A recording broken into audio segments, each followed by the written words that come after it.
touch me deep. Your heart is my temple. Your tears rinse my feet. I walk out, I'm able to carry your peace. It reminds me of a song that I heard long ago. Maybe I've always known that you were right there. A simple melody playing over and over in my dreams.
What's up, everybody? We are live. We're here on a Tuesday night, a very important Tuesday night. You know, it's going down this evening as we speak. But we're gonna talk about some things. I got the fellas with me. You're in the building. You're watching Young Lion TV. Let's go. Young lion, everywhere I look, they're dying. Everywhere I look, they're dying. Young lion, everywhere I look, they're dying. Everywhere I look, they're dying. Young lion, won't you get up and start fighting? Everywhere I look, they're hiding.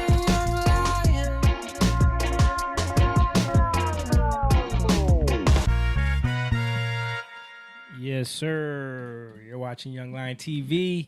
This is the Young Lion Podcast. We are here live in the Lion's Den on Tuesday evening, like we do every Tuesday, and we talk about some real stuff.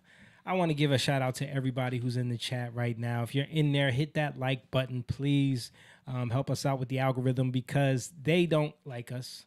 They shadow ban us on every platform. So make sure you share this also because that helps us out a lot. We're streaming now on Facebook, YouTube, Twitch, Rumble, and Twitter, all simulcasting. So we appreciate y'all who are checking in.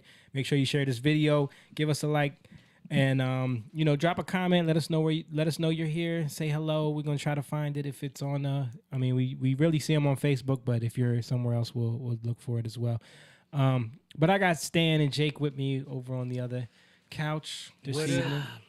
And we got Moan over here with me, of course. With the Timbs on.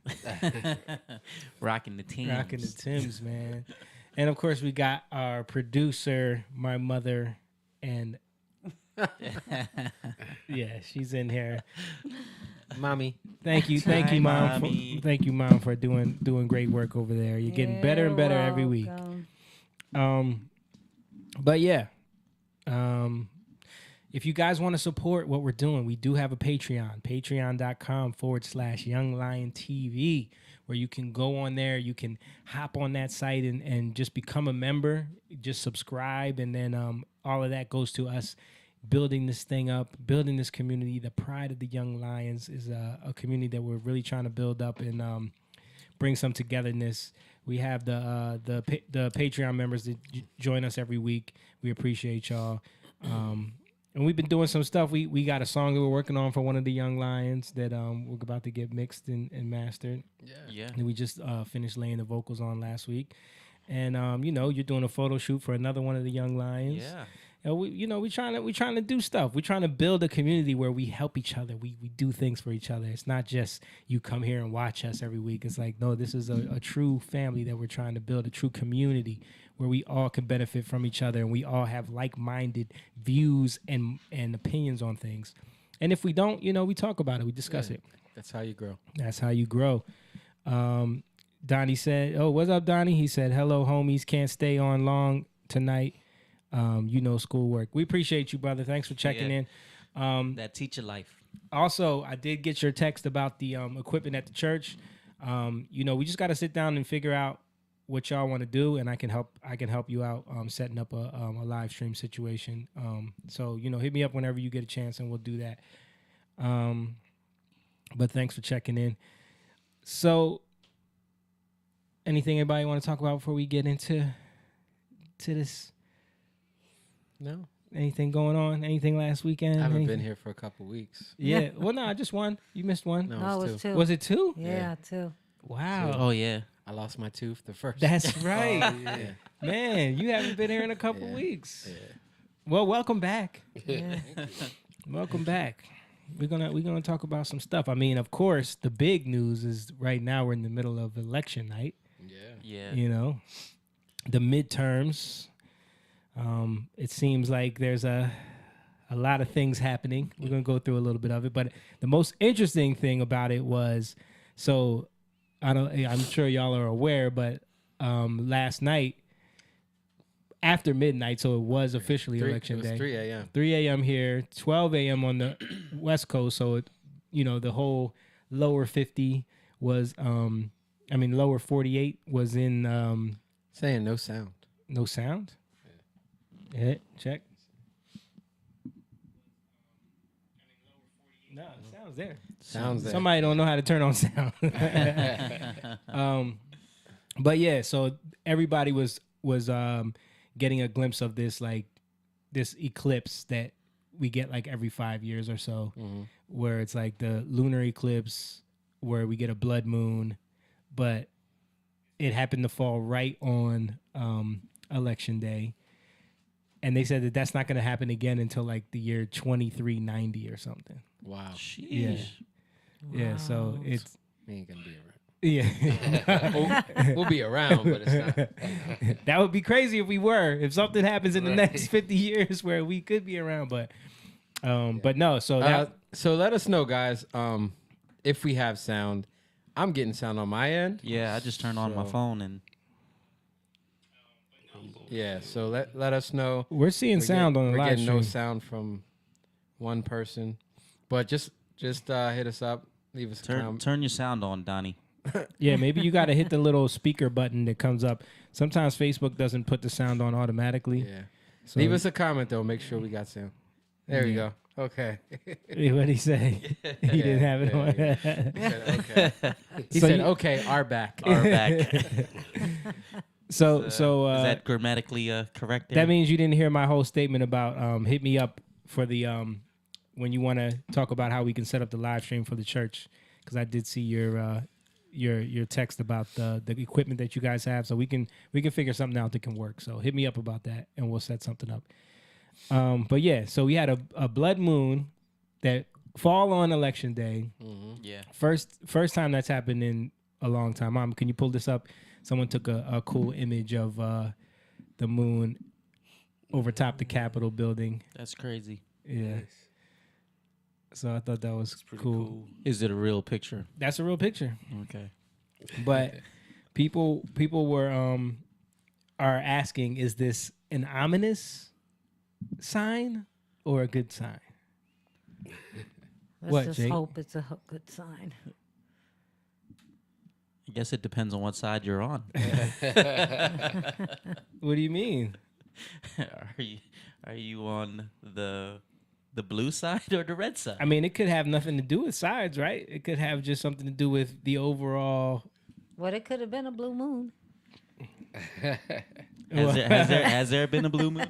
No, I'm just saying. Blue the moon word is blue just a moon. phrase. No, I know, Blue, I blue. know. I'm just saying. But I'm saying like it could be Do. it could be something that has to do with nothing about the election, just Yeah. the overall, Existence. of the state of the world right now. Yeah. What was going on? What? Oh, okay. You was shaking your head over there. I thought you was. But what are the somewhere Oh else. chances? no, I couldn't. It switched to Chatan for no reason. Oh, It always does that on my phone. I don't know why. But anyway, I was gonna say that I think America is kind of at the center of things because the dollar, mm-hmm. because of media.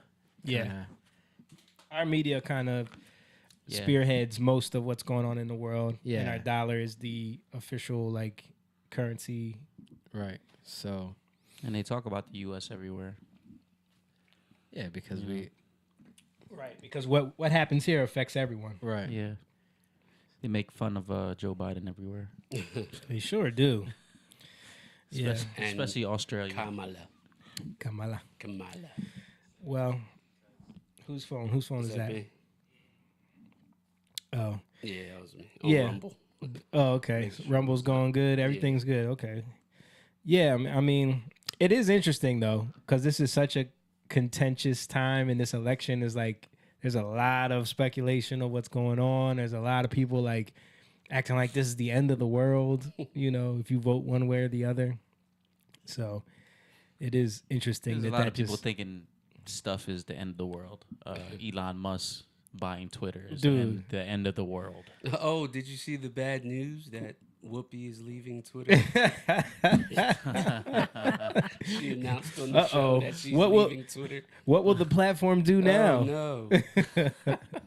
Yo, but what's interesting is the stuff that he's uncovering already Mm-hmm. is starting to be crazy. Yeah. And I think and Tim Pool talked about this, that he thinks a lot of these celebrities that are that's it, I'm out of here, and they're canceling their account or they're getting banned. Like, did you see all those people that Kathy Griffin got banned? Yeah, I seen A couple that. other people got banned because they're switching their accounts to his picture and his name, which is illegal. Yeah. So Tim Pool was saying that like he thinks they're doing this on purpose so that they can get banned, because once they start purging the site of all the bots, these people are going to lose like massive amounts of following. It's going to be embarrassing. So they rather just get banned early and go out as heroes for the cause instead of like get revealed that like, yo, half your following is fake. You know what I mean? Because that's what's happening. They're purging all these bot accounts. Right. Somebody tweeted out that they uncovered that Twitter employees were selling verifications to people. Really? Oh wow. Yes. Wow. It's like, so to get verified, like someone would apply for verification, they would deny them and then DM them like, yo, I'll verify you, but it's gonna cost you. Yo, they were charging like up to $15,000. What? Damn. Because that Makes verification sense. mark Makes means sense. so much. Yeah. Right. The verification is like it's a Blue check status. mark. Yeah. Like people when they have it, listen to me. Right. That's what it kind of means. But that's why they're freaking out, because Elon is going to charge $8 now. Yeah. a month, right? A month? No, I think just $8. Is it $8? No, a it's month? $8 a month. Is it a Yeah. month? Yeah. I thought he was going to charge it every year, but $8 a month, yeah. So people are freaking out. But think about what Y'all can't afford $8 a month.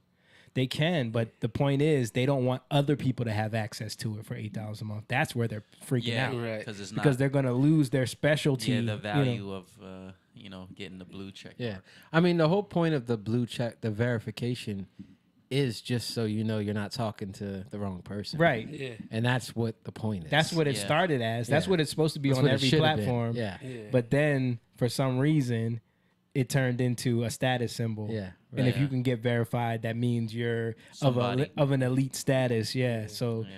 and Yeah. they hold it over people's heads. Right. Because, I mean, you see it all the time with, it's important because, especially to me, especially in like the church, like ministry, you know how many people try to hit you up? Yeah. Like, they just take, every day this happens to me, especially on Instagram. Yeah. I'll get like requests from people that are like popular ministers. Yeah. I get fake That I- Toby that I've- Tommy yeah. pages all the time. Hit me up. And I'm like, I'm already friends with these people. Or Yeah. I'm already following them. Right. Or they're already, they're already following me, whatever. So when you go on the page, you can just see it's like 4 days old. Yes. Every post is Yeah. 4 days old. Mhm. And you ought to, but the fact that you got to go through that, if you have verification for what it's meant to be, Right. it just weeds out all that. Yeah. That's funny off the subject, but I keep getting some for Freddie Jackson. Yeah. There's a guy. I keep banning a guy on Freddie's page who keeps he literally will make a Freddie Jackson page every week, and all he does, every single woman that comments on Freddie's stuff, he hits them up. Yeah, every that's what he single did to one. me. And but he pretends he's Freddie. Right, right, But right. since And I I know, block him and ban him every time. but since I know Freddie, he says Yeah. you're my favorite fan. Yeah. I'm like, oh. Yeah, but Twitter is supposed to have policies against that, and I think this $8 thing is kind of genius though, also because what that also does is it takes away the ability for people to make fake accounts and push narratives, because we're finding out that a lot of these like people that are commenting on stuff or just pushing ideas out there are fake accounts. So someone will have like 1,000 Twitter accounts and be tweeting out the same idea on all of them. And not only that, commenting on other people's stuff. So if someone tweets about, the vaccine, for example, and It'll pick that. yeah, if someone just says like, yo, why is the CDC now saying that the vaccine is not, they'll tweet in the comments 5 times like, actually the vaccine is blah, blah, blah. You know what I mean? Right. And it'll be all from bot accounts. But see, you can't do that if you're charged $8. Right. You know what I mean?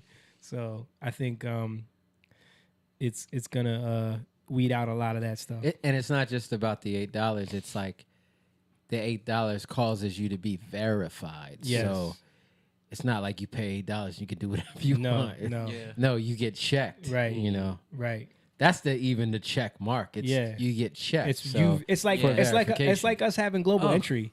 Right. It's right, like right, that. It's right. like, okay, you get to go to the front of the line because we've already checked you out. We already did the background check. Yeah, it's your ID. Yeah. It's like when you go voting, you're supposed to. We're supposed to know you are who Yeah. you say you are, right? Yeah. Right. So speaking of that, I went at 6 o'clock this morning, Yeah. right before I went to the gym, and I just automatically pulled out my ID, and the lady was like, "Oh, well, technically, I'm she asked me, she was like, "Do you want me to type it in or scan it?" I was like, "Whatever's easier for you." And we end up talking. She's like, "Well, technically, I'm not allowed to ask you for your ID." I I was get like, that. "Really? Yeah, you're supposed. Really? You They don't?" asked me for mine today. Yeah, They didn't ask me for Well, that. the lady broke Either. Me neither. Well, some she laws. broke the laws. And it was a black lady, too. She was looking at me like, "You got your ID?" I was like, yep. No, all they did for me was ask me my name, Really? Yeah. and then they told me my address. Yeah. Yeah. Like, Yeah. so she's like, "Oh, you live at 60?" Yeah. Yeah. Yes, Yeah. yes, yeah. Yeah. Yeah, Yeah. they help you. And Get yeah, past I was or like, get I was by. like, man, you need ID for everything to get on the plane, Yeah. to buy, cigarettes, to Yeah. buy liquor. And she was like, "Yes, I know, son, I know."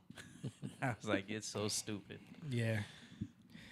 I know. But I think the Twitter thing is interesting because a lot of people were worried when he set up that council, and a lot of those people were like straight up woke activists. Yeah. Oh. But then I don't know what happened. I think maybe he did that to like appease certain people or show that like I'm trying to work with people. Right. And then he But he was like, didn't all right, that ain't gonna work. And then he just started banning people, purging people. Yeah. He's gonna bring back some people. I was gonna Kanye say- West was back for a little bit. I think he got banned suspended again because he was going on rants. Yeah. Yeah. Yeah, I heard he fired some people that he's hiring back. Yeah. Yeah. They weren't supposed to get fired. Is Trump Yeah. back? No. No, No, Trump is back. No, he isn't. He's on not. Twitter. No, not on Twitter. I don't think so. I swore I saw. Maybe I saw something else. Yeah. I swore I saw Trump say thank you on Twitter. No way, dude. I would have seen that. That would be so huge. They The would be media going, bro. they All I would be Yeah, they seeing would be talking about they it. on the would be news. on the news all the time. Or Tim Pool would be talking about it. But what is interesting though is now that he and the fact that he did it like right before the election, all of that crap that they pulled last year or in the last election, Right. they can't do that now. With the like, oh, you can't say this Yeah, about burying what the happened. You can't stories. post these videos about what's happening at the polls. You can't do that because you're gonna get banned. Like that can't happen now. So, what are the things that have been going on that you've been seeing? For today? Yeah. On Okay. Twitter Let's get into it. Well, first, or just election? let's start here. Because Biden gave a speech, like last week, and he said we didn't get to because it happened after our podcast. We didn't get to talk about it, but he said some things that to me was just like you're setting a tone for something. And so I'm gonna play a little bit of that right now. Let me see. He's always setting tones. No, but like this was like becoming so obvious. Yet now, extreme MAGA Republicans aim to question not only the legitimacy of past elections, but elections being held now and into the future.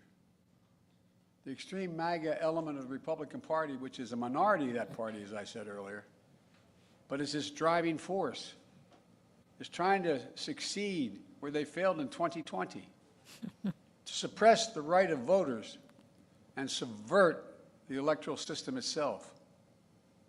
That means denying your right to vote and deciding whether your vote even counts. Instead of waiting until an election is over, they're starting well before it. They're starting now. We must remember that democracy is a covenant. We need to start looking out for each other again, seeing ourselves. Yeah. So he's going on about how they're what they're doing. They're trying to deny the election, basically, is what he's saying, right? And then let's get into this next clip. So how about By Hillary mail in denying America. where he also this is how he kind of ended everything. We know that more and more ballots are cast in early voting or by mail in America. We know that many states don't start counting those ballots till after the polls close on Here we November go. 8th. Here we go. That means in some cases we won't know the winner of the election for a few days until a few days after the election. It takes time to count all legitimate ballots And this is in a legal and orderly manner. It's always been important for citizens in democracy to be informed and engaged. Now it's important for citizens to be why has this patient never as happened well. before? Exactly. We had this The first time gaslighting this happened is was amazing. 2020.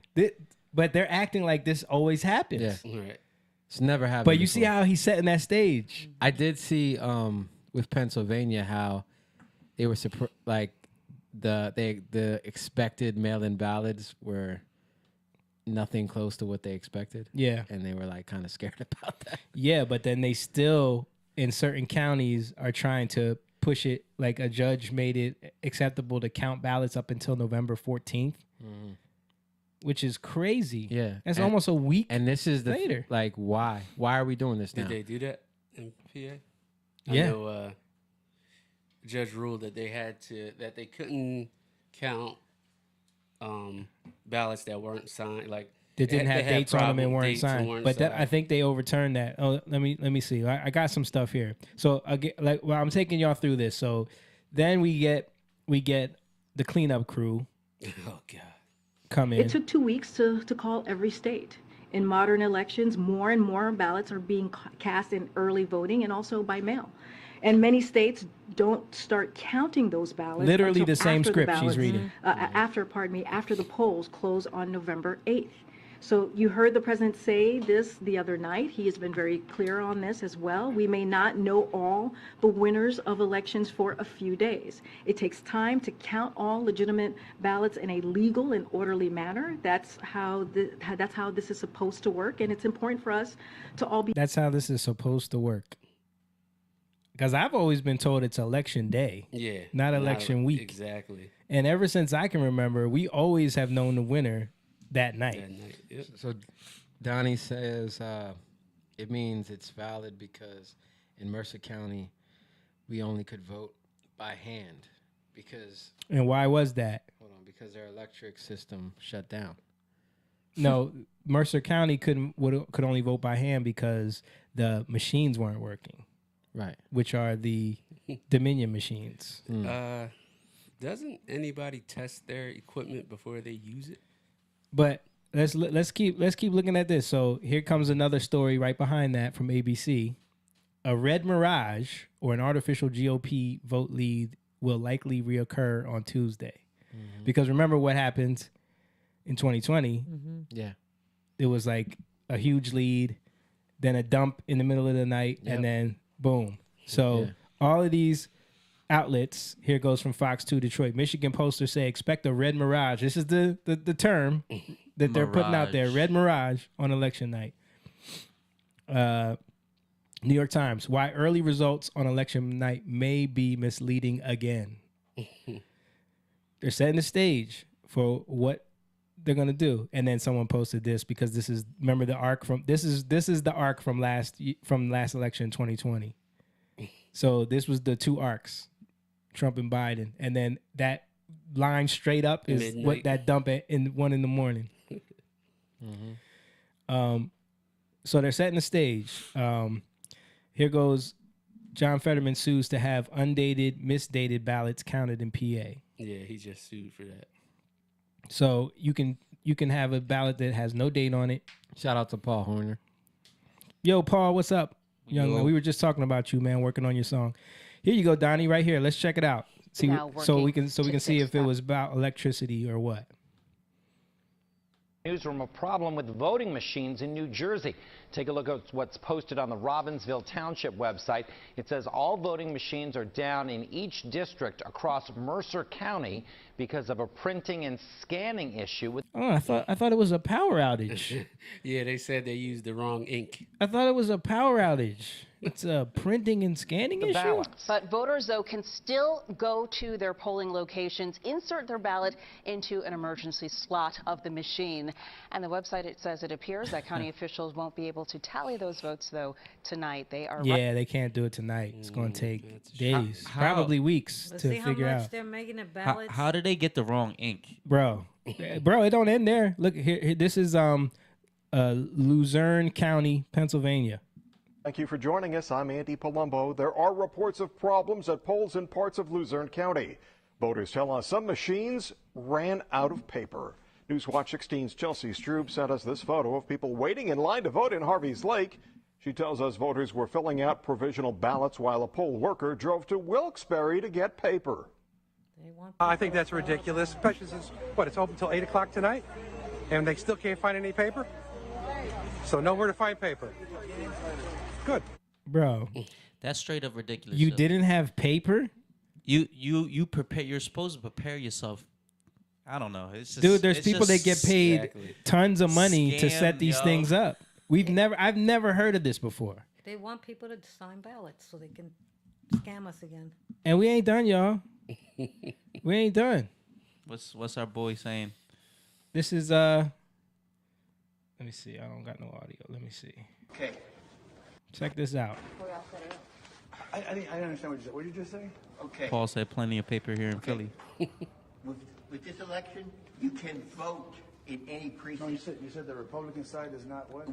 I don't have staff, so we are closed right now. So for the Democrat, I can vote Democrat? You can vote Democrat, But not Republican. That's from, Yo. I think that's from 20. That was from 2020. Was it? Yeah. Someone Yeah. just posted that. No, that's 2020. Yeah, that was 2020. Okay. Yeah, I remember that. Well, this is from now. This is in Maricopa County, Arizona. Yeah. Can you repeat that? I can promise Can you start from the beginning and repeat that? So what happens is we have two Just happened. tabulators. One of the tabulators is not working, okay? The other tabulator is taking about 75% successful.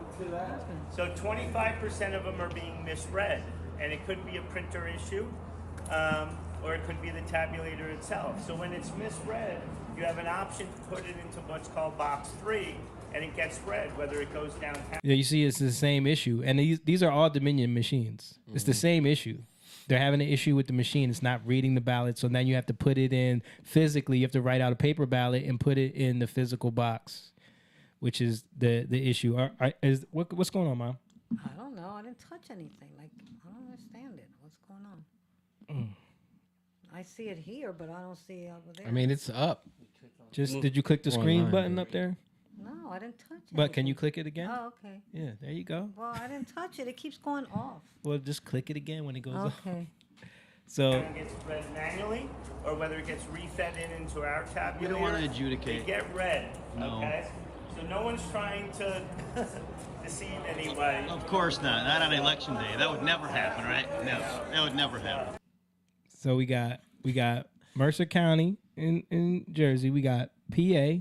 We got Maricopa County, where we had all those issues last time. Yeah. And like I told you, where I went, it was a machine down too. Yeah. Really? Voting machine, yeah. Poll workers at the Burton Bar, Phoenix Library, wait outside for replacement voting machines early this morning. A problem with the machines prevented prospective voters from casting in-person ballots. Another story. And then this is what CNN comes, because this stuff is circulating, right?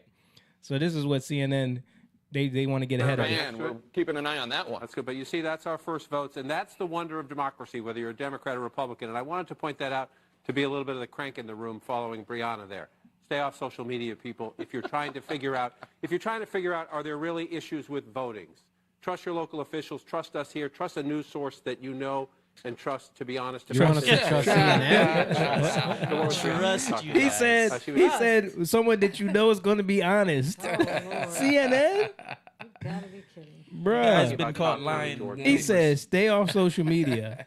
The only place where people are actually like, we're seeing people in the actual places talking about what's going on. Stay off Young Lion TV, Paul said. But yeah, so let me see. Yeah, there's I saw a news article about the judge accepting.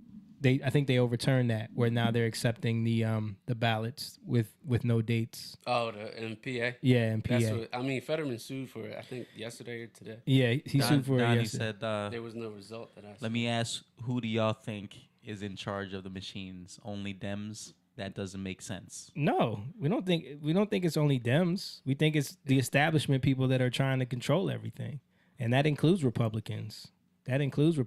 But the problem is the places where they're trying to really hold the line in these ways is places where there's these populist people like Carrie Lake in Arizona. Yep. Who, because you know who's in charge of the polling in Maricopa County? Who she's running against. She's the one. She's the Secretary of State that handles all of the polling stuff. She handles all of the election It's stuff. not rigged at all. So she's a Democrat, but He said, so one county out of all other counties. Come on, guys. dude, do you know how counties work? It's about population. Yep. So Maricopa is the biggest one in Arizona. It can switch. It can switch Well, I the think whole he's talking state. about in Jersey, Mercer County. Well, I mean, yeah, Jersey's a little different because Jersey is going to be heavily Democrat anyway. Isn't one enough though? Like, Yeah, and why is there still problems? And it's like just because so you're admitting that it's something is weird happening, but you still want to ignore it. Yeah. Like it shouldn't be happening at all. These are our elections, dude. 2022. These are our elections. It shouldn't be happening at all. Like we have to be able to trust our elections. If we can't trust our elections, the whole country falls apart.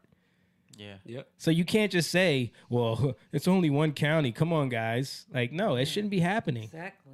It shouldn't be happening. Like these type of mistakes don't even make sense. Yeah. It's crazy.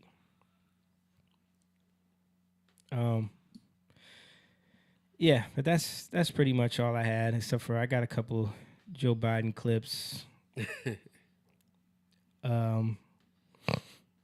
thought it was interesting about, I don't know if you heard about Creflo Dollar. Yeah, I heard about that. I play told it? you We about talked- that. we talked about- We Oh, you played talked that. about We it? played that last week on the podcast. Yeah, he had He brought had in Stacey Abrams. Yeah. Yeah. Which makes no sense. I ain't gonna say what y'all gotta do. Yeah. But y'all you gotta do. do what y'all gotta do. If you didn't do it already, which you should have done. Like, how are you a man of God? Like, You know what's and you funny too? stand- If you stand for what she believes in. I mean, we got somebody in Atlanta that says he's a man of God. Yeah, right. You know, running for. Yeah. Yeah. Against how's that going? Herschel Walker. Yeah. I don't know. Yeah. I'm not a fan of the Herschel Walker. Me either. So, Me either. It's just like the Fetterman Dr. Oz thing. Like I'm not a fan of Yeah. Dr. Oz either. Right. Nah, But Fetterman me is like his brain is broken. Yes. Not Eh, just that. Like, I like it's, Herschel Walker. it's almost for- like the lesser of two evils. But, and even that, like, this is where who do you trust? Like, Yeah. who can you trust? Like CNN talking about trust. You want me to trust you? Yes. Like, that's like women telling me to trust them after they just Cheated on you, yeah. and then gaslight me about Yeah. how they did it. Right. Like, come Yeah. on. I know what you mean. Well, speaking of state, Yeah. You would. speaking of Stacey Abrams, she wants to let you guys know who is to blame if she loses. Oh, she's already speaking about it. Yeah. I do not believe it's because of a deep well of enthusiasm for my opponent. We know that black voters are often discounted, and unfortunately this year black men have been a very targeted population for misinformation. Not misinformation about what they want, but about why they want what they deserve.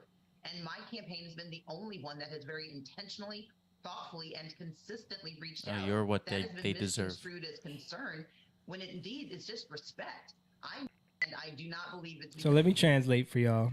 Basically, black men aren't smart enough to make their own decisions. So if they don't vote for me, it's because they've been tricked Yeah. By misinformation. by misinformation. Yeah. And if I don't win, it's their fault. And I'm gonna tell you what, like I saw a lot of black women after she lost last time, coming out and saying that black men didn't show up for us. Mm-hmm. You know, blaming black men for the fact that certain people lost. So Donnie, it's on you, bro.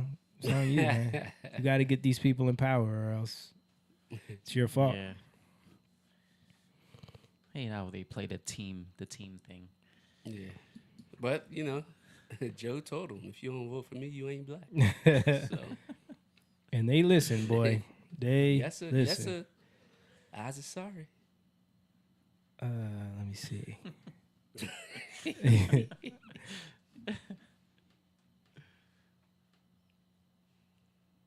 Oh, this was funny. So this is Hochul. Just watch, watch this. Just watch this, please, and tell me this doesn't just make you want to throw up. Thank you, God. Thank you. And I wear my vaccinated necklace all the time to say, I'm vaccinated. All of you. Yes, I know you're vaccinated. You're the smart ones, but you know there's people out there who aren't listening to God and what God wants. You know this. You know who they are. I need you to be my apostles. I need you to go out and talk about it and say, we owe this to each other. We love each other. Jesus taught us to love one another. And how do you show that love? But to care about each other enough to say, please get vaccinated because I love you. Because I want you to die. Please get vaccinated because I want you to die. Jesus told me to live in fear. Yeah, right? I saw this. It said it in the Bible. I saw this. I was like, no, she didn't, bro. First of all, she said, be my apostles. So you're Jesus now. Okay. But how does that make any sense? Like, oh, you be vaccinated because then you love one another. Right. Like, excuse me, you're killing one another. How else do you show people that you have God's love than by my convincing God, them to take an untested shot of mRNA? Hold on. into Donnie their arm? said, for the record, I didn't vote for the president in 2020. Great. That's awesome, man. But you didn't vote for Trump. I'm just saying Stacey Abrams is trying to blame you if she don't win. That's all I'm saying. Now, who is this woman? That's the governor of New York. And she's bringing Jesus in it. Yeah. Interim, yeah. Well, that was right after they were trying to push the boosters, right? Yeah. Yeah. Yeah, man. So this was funny. I don't know if you guys saw this. So NBC did a story about Paul Pelosi where they kind of let some information slip that they weren't supposed to. Raggy. So I'm excited. After this aired and everyone was sharing it online, they immediately took it down. They erased it. They took it down from all social media. They took it down from their website. They took it off air. So now it's only people that ripped it that are putting it up now. Right. Craig, good morning. When officers arrived here at the Pelosi home exactly a week ago today, they initially didn't have any idea exactly what was going on. They knew they had a high priority call on their hand. What was unclear, what was happening inside the property just behind me. This morning, Paul Pelosi is home, back at the house that became a crime scene a week ago today.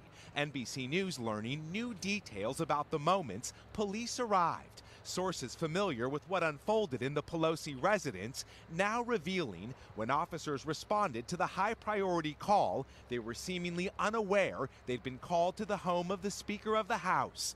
After a knock and announce, the front door was opened by Mr. Pelosi. He opened the door. Okay? That's the first thing. The 82-year-old did not immediately declare an emergency or try to leave his home. So he's just chilling. He just kind of just hanging out. Like, oh, hey guys, thanks for coming. In his unmentionables. And walking several feet back into the foyer toward the assailant and away from police. If you were scared for your life, wouldn't you? So if this is someone that just broke in your house and is trying to kill you, the police show up, you open the door for them and then walk and go back in towards the guy and away from them. Danger.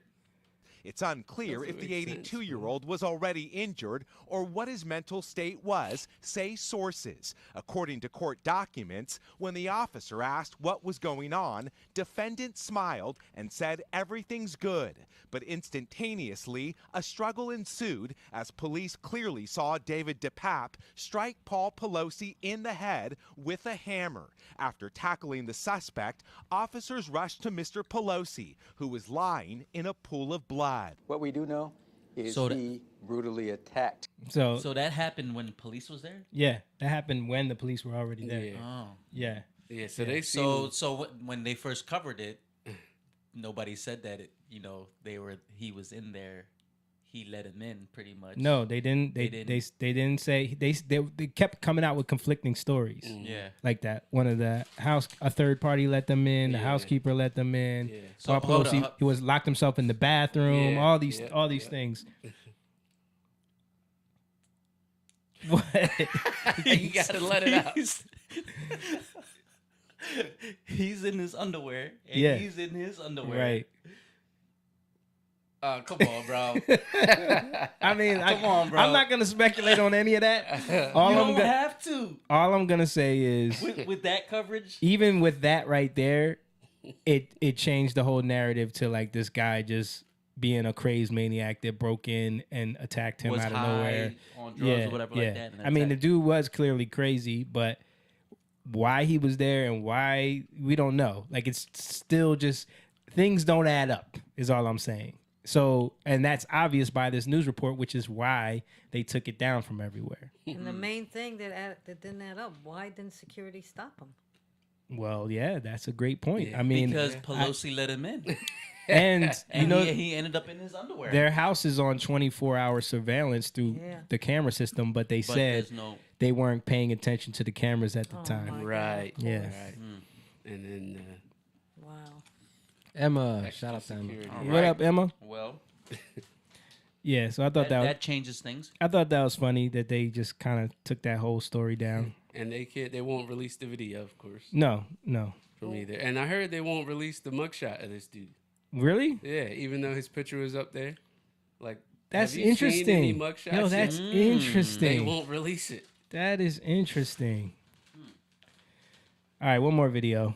I just got to do it because it's just comedy, man. He's just full of. Prescription drugs for seniors, no matter what their cost, 2, 10, 12, 15, oops, stepping on them. That's black. Anyway, prescription drugs for seniors, no matter what their cost. He's black? What? 2, 10, What did he 12, say? 15, oops, stepping on them. That's black. Anyway, Stepping on drugs him. for seniors. He's black. What? That is just I sad. said it's black. It's black. It's Oh. black. Oh Even my worse. God. It's probably a mic cord. yeah. Oh my Or the God. roach. No, he's got a wireless there. Roaches in my legs, man. Well, there's cords. To Oh the yeah, other yeah. mic. There is. Stepping on a. That's how I know about roaches. Even the numbers he was No saying matter before what that. their cost, 2, 10, 12, 15, oops, stepping on them. 2, 12, 10. That's black. Anyway. What's the? Oh my God. What's the? Oh Lord. 2, 10, 12. What? 15. 15. 2, 10, 12, 15. Oh, God. Yo, it's not a week doesn't go by without some comedy. Oh, okay. No, I gotta show that. I got one more. I promise this is the last one. This is the last one. Because this is the Michigan Attorney General. And she's talking about schools. This is important because this is the people that y'all are voting for. I just want to show that. Like Donnie, you know, you're talking about certain people that are in control of certain things. I mean, we ain't for all Republicans, but there. What? She's like Mom just making a getting right in mess. front of the camera. Like, I did? You can see me? Oh, I yes. didn't know you could see me. Yes, Mom. Offer some cashews. coconut cashews. Coconut. That's the thing. Yeah, I know. What I was saying was there's only one party that is pushing this stuff. And that's for sure. Okay. You know what's not a problem for kids who are seeking a good education? Drag queens. Okay? Let me say this. Drag queens, not only are they not hurting our kids, drag queens make everything better. Drag queens are fun. Drag queens are entertainment. And you know what I'll say that was totally not poll tested? I say this: a drag queen for every school. That is what would be fun for really? kids and lift them up when they are having Oh my emotional issues. Mm-hmm. What type Wow. of A drag drag is queen for she every doing? school. She looks possessed. Yeah, really. Seriously. Like she's on something, man. So I mean, my point is, there's definitely only one side that is Yeah. constantly pushing this type of thing, this idea that kids need to be introduced to over sexualization. Yeah. The kids need to be introduced to books that go into LGBTQ stuff, that go into sexual stuff that at an early age, teaching kids about masturbation, teaching kids about Dude, touching themselves. Middle school. I just saw another video, not yesterday. Yeah. Of a lady like showing all the books that she found in a middle school library. Yeah. About a dad raping a daughter. Mm. A book called Push or something like that, and a graphic novel about two women like masturbating together. Why? Wow. Why is that in the school? Yeah. Why is that in the school? What is it teaching? Nothing but over sexualization, man. You know what it's teaching. Yeah, it's Opens you up to something that you're not ready for. Yeah. It looks like it looked like the crazy Marjorie Taylor Greene just got is projected to win. She is a character. DeSantis looked like he's about to Wipe the floor with Chris. DeSantis. Oh, did y'all hear Trump took a little swipe at him? He called him DeSanctimonious. Yeah. I saw that. I saw that. Yep. Donnie said, "What school was that?" That was the Michigan Attorney General. So she's just talking in general for all schools in Michigan. She's the head of the whole state. So she's talking about that for the whole state, basically. Yeah. That wasn't just a school. She's just doing a speech about what she thinks about schools and what schools should be doing. All right. So we got some videos from Jake here. You were watching an interview where Candace Owens was interviewing MIA. Yeah. The artist MIA. You guys remember her? Airplanes. No one on the corner have swagger like us. Didn't she die? What? No. Where get this from? I swore. Yeah, she died because she got canceled. She got but canceled. Yes. She died from the internet. But I swore she. Candace Owens? No, not. I swore she passed away.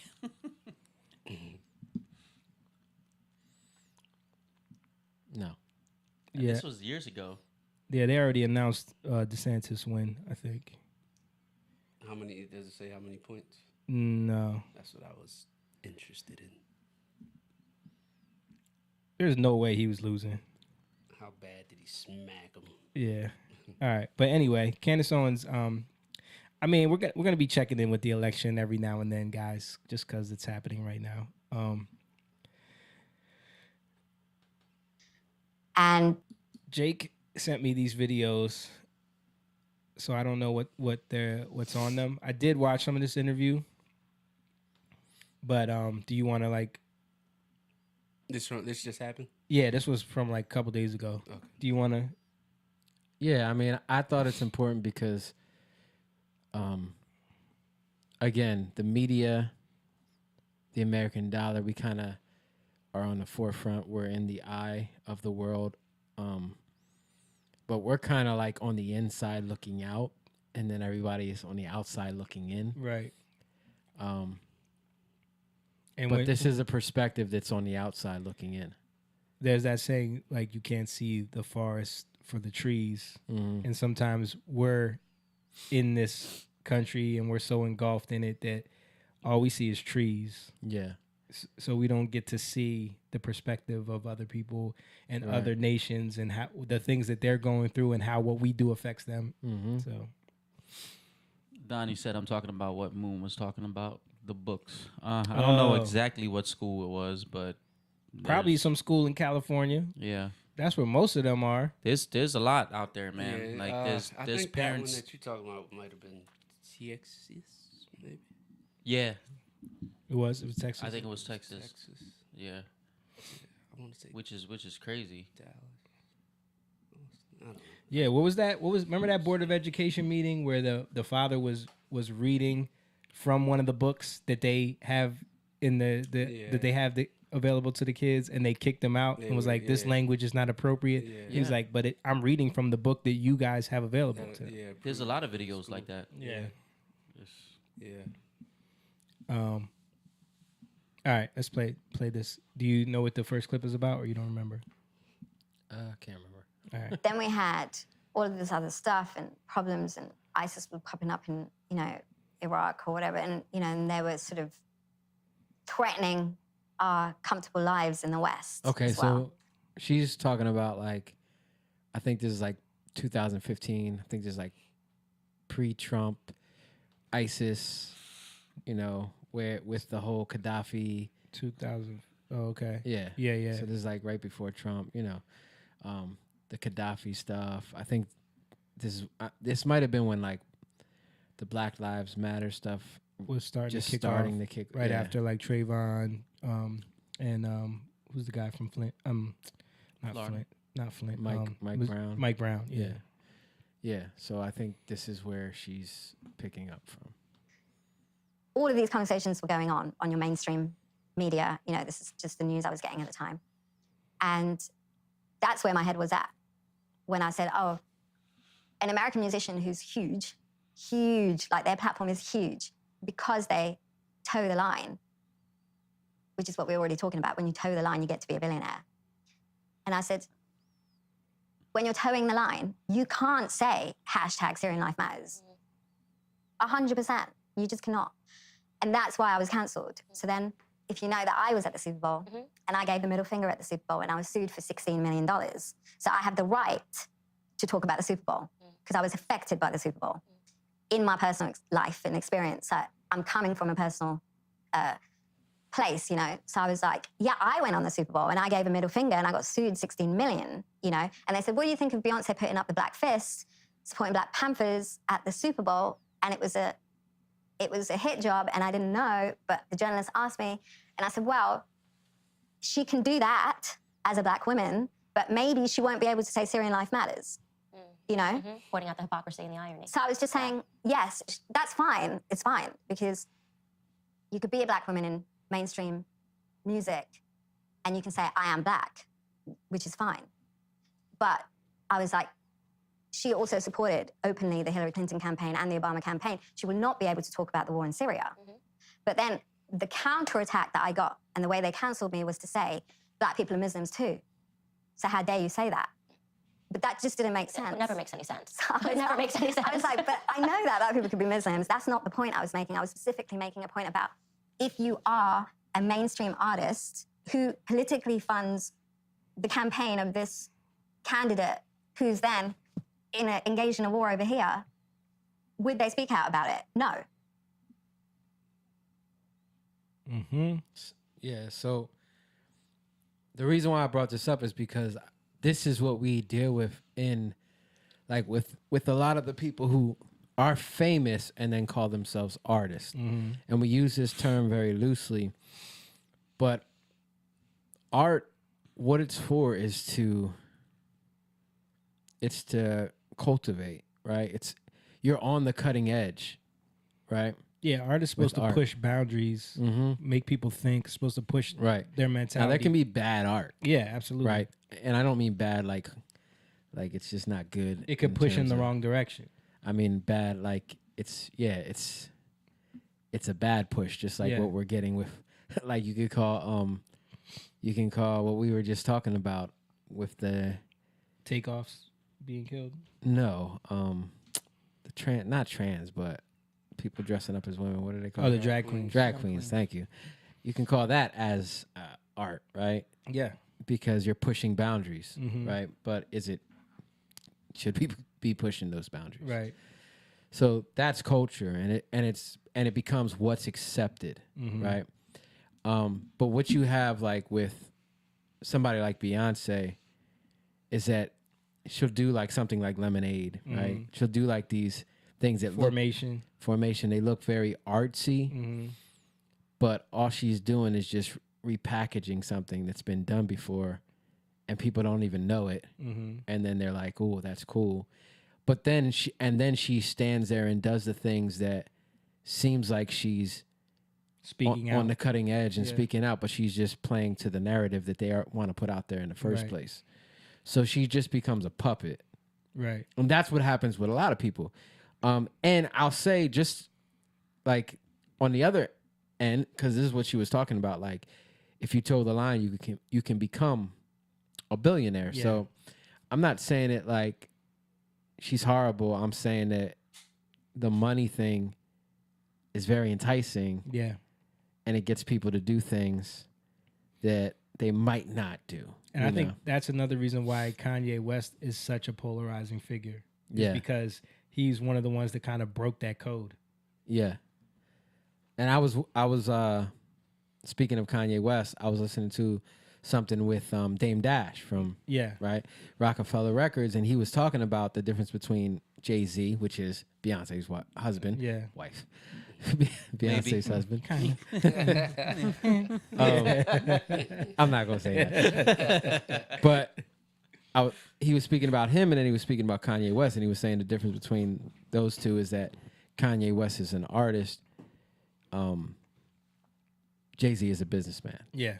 And Jay-Z's about the money. Right. Right. So he'll do things based off of money. Right. He kind of did him dirty based off of money. Yeah. But in the business world, it's kind of like that's what you come to expect. Right. And that's what Kanye West was kind of talking about too. I mean, what is the number one thing you hear? It's not personal, it's business. Right. Which is it's like stupid. It's a way to make like a cop any kind of behavior acceptable. You know. Now take humanity out of the equation. Now, on the other end, I will say, like, if it happens and somebody says, well, then you got to be careful who you do business with, right? Absolutely. You can't just point the finger and then be mad because they were like that before you did business with them. Right. So it's not like you can, and I think that's what Kanye West is dealing with. Like, he was in that world, and now he's like struggling with, like, you know, he was in a world that he didn't realize what he was dealing with, and now he's starting to realize it. And when you come against that, you're gonna get dirty. Yeah. You know? There was something I was telling y'all earlier about how I was watching Candace Owens finally addressing the whole thing, and her talking about Dennis Prager and talking about him and everything. And one of the things she said when she talked to Kanye about it, the first thing he said to her, because she was like, I was feeling so bad for him because he lost $2 billion in one day, and like he lost all these deals and all these things. And the first thing he said to her was like, yo, I'm finally free. You know what I mean? And she said, when he said that, it just like gave me a whole different perspective on like what he was going through, what he did. And like he basically like blew everything up. Yeah. Because it was becoming such a burden and bondage in his life. Yeah, and that's the complication of things. I think we learn how to complicate things, and then we're like, well, but you just don't understand. But the problem is, it's like, no, you just got to surrender. You know, and I think that's what he's learning, maybe. Because freedom, like if you think about, we learn how to be free as we learn how to simplify our life, right? I was talking to Jamie about this, like, I think I own too, like, there's the natural man, but then there's the supernatural man. Or you can even say there's a natural man, or there's subnatural, which is kind of what we are in our fallen state, right?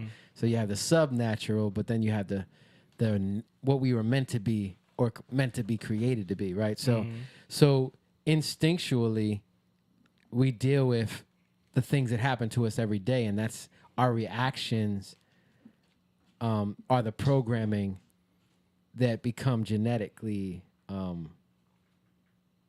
or instinctive, right? Or epigenetically instinctive, where it becomes connected to our DNA, where now the next generation is dealing with the things that we stayed in fear about. Right. You know, and we become bound to these things in a way, right? Yeah. Literally bound, because by fear you're bound. So you're like, you react to these things, but it's how you react to these things. Like because it's like you touch the fire, it's hot. You pull back, right? That's something now you learn, don't touch that fire. But every time how we deal with the world in everything we do, that's our instinct. It becomes subconscious, right? And then that transfers to the next generation. But how do we get free from that? We have to reset our minds. So now we're learning how to become instinctual again. So when you pull back, it's about trust, right? Every time we pull back from something, why do we pull back? Because we realize it hurt. We realize it did damage, right? Ignorance is bliss until you get hurt, right? You can go on and do something, but once you get hurt, you're like, oh. Right. But it's how you process the pulling back that's key, is what I should say. And when we do that, so my point is, as a Christian, when we do that with God, he becomes our refuge, right? That's actually the simplicity of the gospel at its core. Like, because we trust God, right? He becomes our refuge. Now we see everything differently, meaning when we go into it the next time, we're not going to see it the way we went into it. We might even know, like, I'm going into this thing, and yeah, it's going to be damaging, but I can get through it. You know what I mean? So now our mindset is even different in how we do it. Right. But in other ways, it's like we just got to go with how we went through something, and it was damaging or traumatizing, but I'm not going to deal with that the same way again. But it's out of my own process, right? Which now I create my own truth, right? Or you build up different defense mechanism, different like ways, coping mechanisms, right? That can basically be like like a plaque. You know what I mean? He can do it, but I can't. Huh? Nothing. Simone's on between the camera, taking the. Yeah. So what do you? I don't even remember. Let's move on to the next video. There's no way for me to walk, though. What you're saying makes perfect sense. It's interesting that you start this by saying, I probably shouldn't even go there. Just want to say what you're saying makes perfect sense. It's just like what you're saying makes sense, because you probably sometimes question your own sanity, because sometimes I say something and I'm like, did I just say what I said? Because the headlines are now, have I said something else that I have to go back and listen to what I said? And that is the power of the gaslighting machine, is that they start to make you, I don't know if I should even say anything at all, because no matter what, you lose by even opening your mouth. Saying, you're not black, so you can't speak on it, you know, is another thing that has happened since then in a wider, you know, it's been that argument of you're not this, so you can't talk about it. You know, like if you leave race out of it, you're not a woman, so you can't talk about abortion. You know, like that's sort of easy to kind of shut down the thing. Is affected culture in how artists work. You know, like I see that the newer generation suffering with this point. You know, a lot of the people that I work with or come across, they always say, oh, but I'm a white male, so I can't touch this subject. You know, they say, well, I'm a Chinese person, so I have to do this, and I'm a da-da-da. And that sort of box building, you know, is really interesting to me. Just giving people power, and it's crap, because what's interesting is I'm a black woman, and so you're I was not allowed to say. Well, I wanted to bring it up to be like, you know, having been on this side where it's very confusing. Like, also, my dad's book, when he talks about monetary exploitation, he's not talking about monetary exploitation of Indian people specifically. It's like, no. Globalization and the globalist system is everyone, you know, includes everyone. So when you're past a certain point and you see the picture, you cannot define things by race. If one people are oppressed in one place and another person is oppressed in the other place, it's still oppression. And you get to see it like that, you know? And if you identify the oppressor, which is what the whole BLM thing is, you know, we're discussing oppression. And there's valuable conversations to be had between somebody like me and how the Tamil people who were engaged in an armed struggle, you know, and this was my response, is to say if you fast forward some time, where do you go with this? It would be a black revolution in America. You know, the fast forward. So, just to get some context, she's talking about what happened in Sri Lanka, right? And there was a minority, which is what her people, Tamil people. And she said it kind of mirrored the population of blacks in America, like 12, 13% Right. of the population. And they were being heavily oppressed. Yeah. And they took up arms. They took up arms. Yeah. And it started in the 70s. And her father was a part of it, and he got out of it because it became like crazy. Yeah. And then she was linked in with that, like later on. That's another part of her cancellation. Like, Yeah. And they couldn't separate you, like they just lump you in. They can't separate and say, because there's nuance to it. It's more complicated than that, right? Which most things are. You know, you can't just, that's the issue with most stuff. They'll just like blanket statement and then you're canceled. Yeah. So she's speaking on like, she's seen where this stuff has gone, right? She's seen where when you're oppressed and you fight back to the point of arms, it's not good for anybody. Yeah. It's usually not good for the minority more than anybody. Right. Right. And so she's saying like it would be this is a needed conversation, but Right. when you say You can't talk you about can't it 'cause talk you're about not black. Yeah, Yeah. then you just delete that. Right. You know, you can't even engage in that. You eliminate her perspective from the people that her people, what do they call it? Tamil people. Yeah. And what they went through in comparison, and showing like, yeah, realistically, if that ever did happen in this country, and it's like, say there was a faction of like blacks that like gained a bunch of backing and took up arms to try to like, we're gonna fight for, you know, our freedom in a certain way. Yeah. It's not going to be long before another faction might rise up with a different way of doing things. It's like, no, we're going to do it this way. And now y'all are fighting against each other because both of y'all have two different ideas. And then another faction might rise up. So it's not as simple as people think. Like, there's never this monolithic way of doing things, an idea when it comes to people. Everyone is going to, there's way more nuance to it than that, where it becomes complicated. Yeah. And most of the time it's like, that's what I was kind of saying earlier about how people are looking at America. So they're seeing things in America, and that gets, most people talk about those things because that's like the media. But then it makes you, it kind of like makes the things happening in America the focus, especially for Americans, and then they don't see what's going on in the rest of the world except what America's talking about. Right. And so, like, even with her story, like, there was like almost 200,000 people that died on the beach from being bombed, you know, that they put in one place, and it wasn't really talked about. Yeah, they basically pushed all these people to a strip of land out on the beach in Sri Lanka. And it was 400,000 people out there, and they bombed the whole thing. Yeah. Wow. Once they tallied it up, it was like 149,000 people died. And a bunch of other people got injured or just like taken away, you know what I mean, disappeared. Never heard of it. Yeah. We've never heard of this. No. And this happened in 2009, bro. Wow. What? Yes. Yeah. So this is but then we get so focused on like, even, I would even say like our privileged lives where we're not going through stuff like that, but then it becomes such a struggle. Yeah. And because it's really about the focus on oppression, right? And are people going through things? Yeah. But my thing is that if you fight against oppression, you can climb out of oppression, but eventually you'll just become a dominator. The oppressor. You'll become the oppressor. Yeah.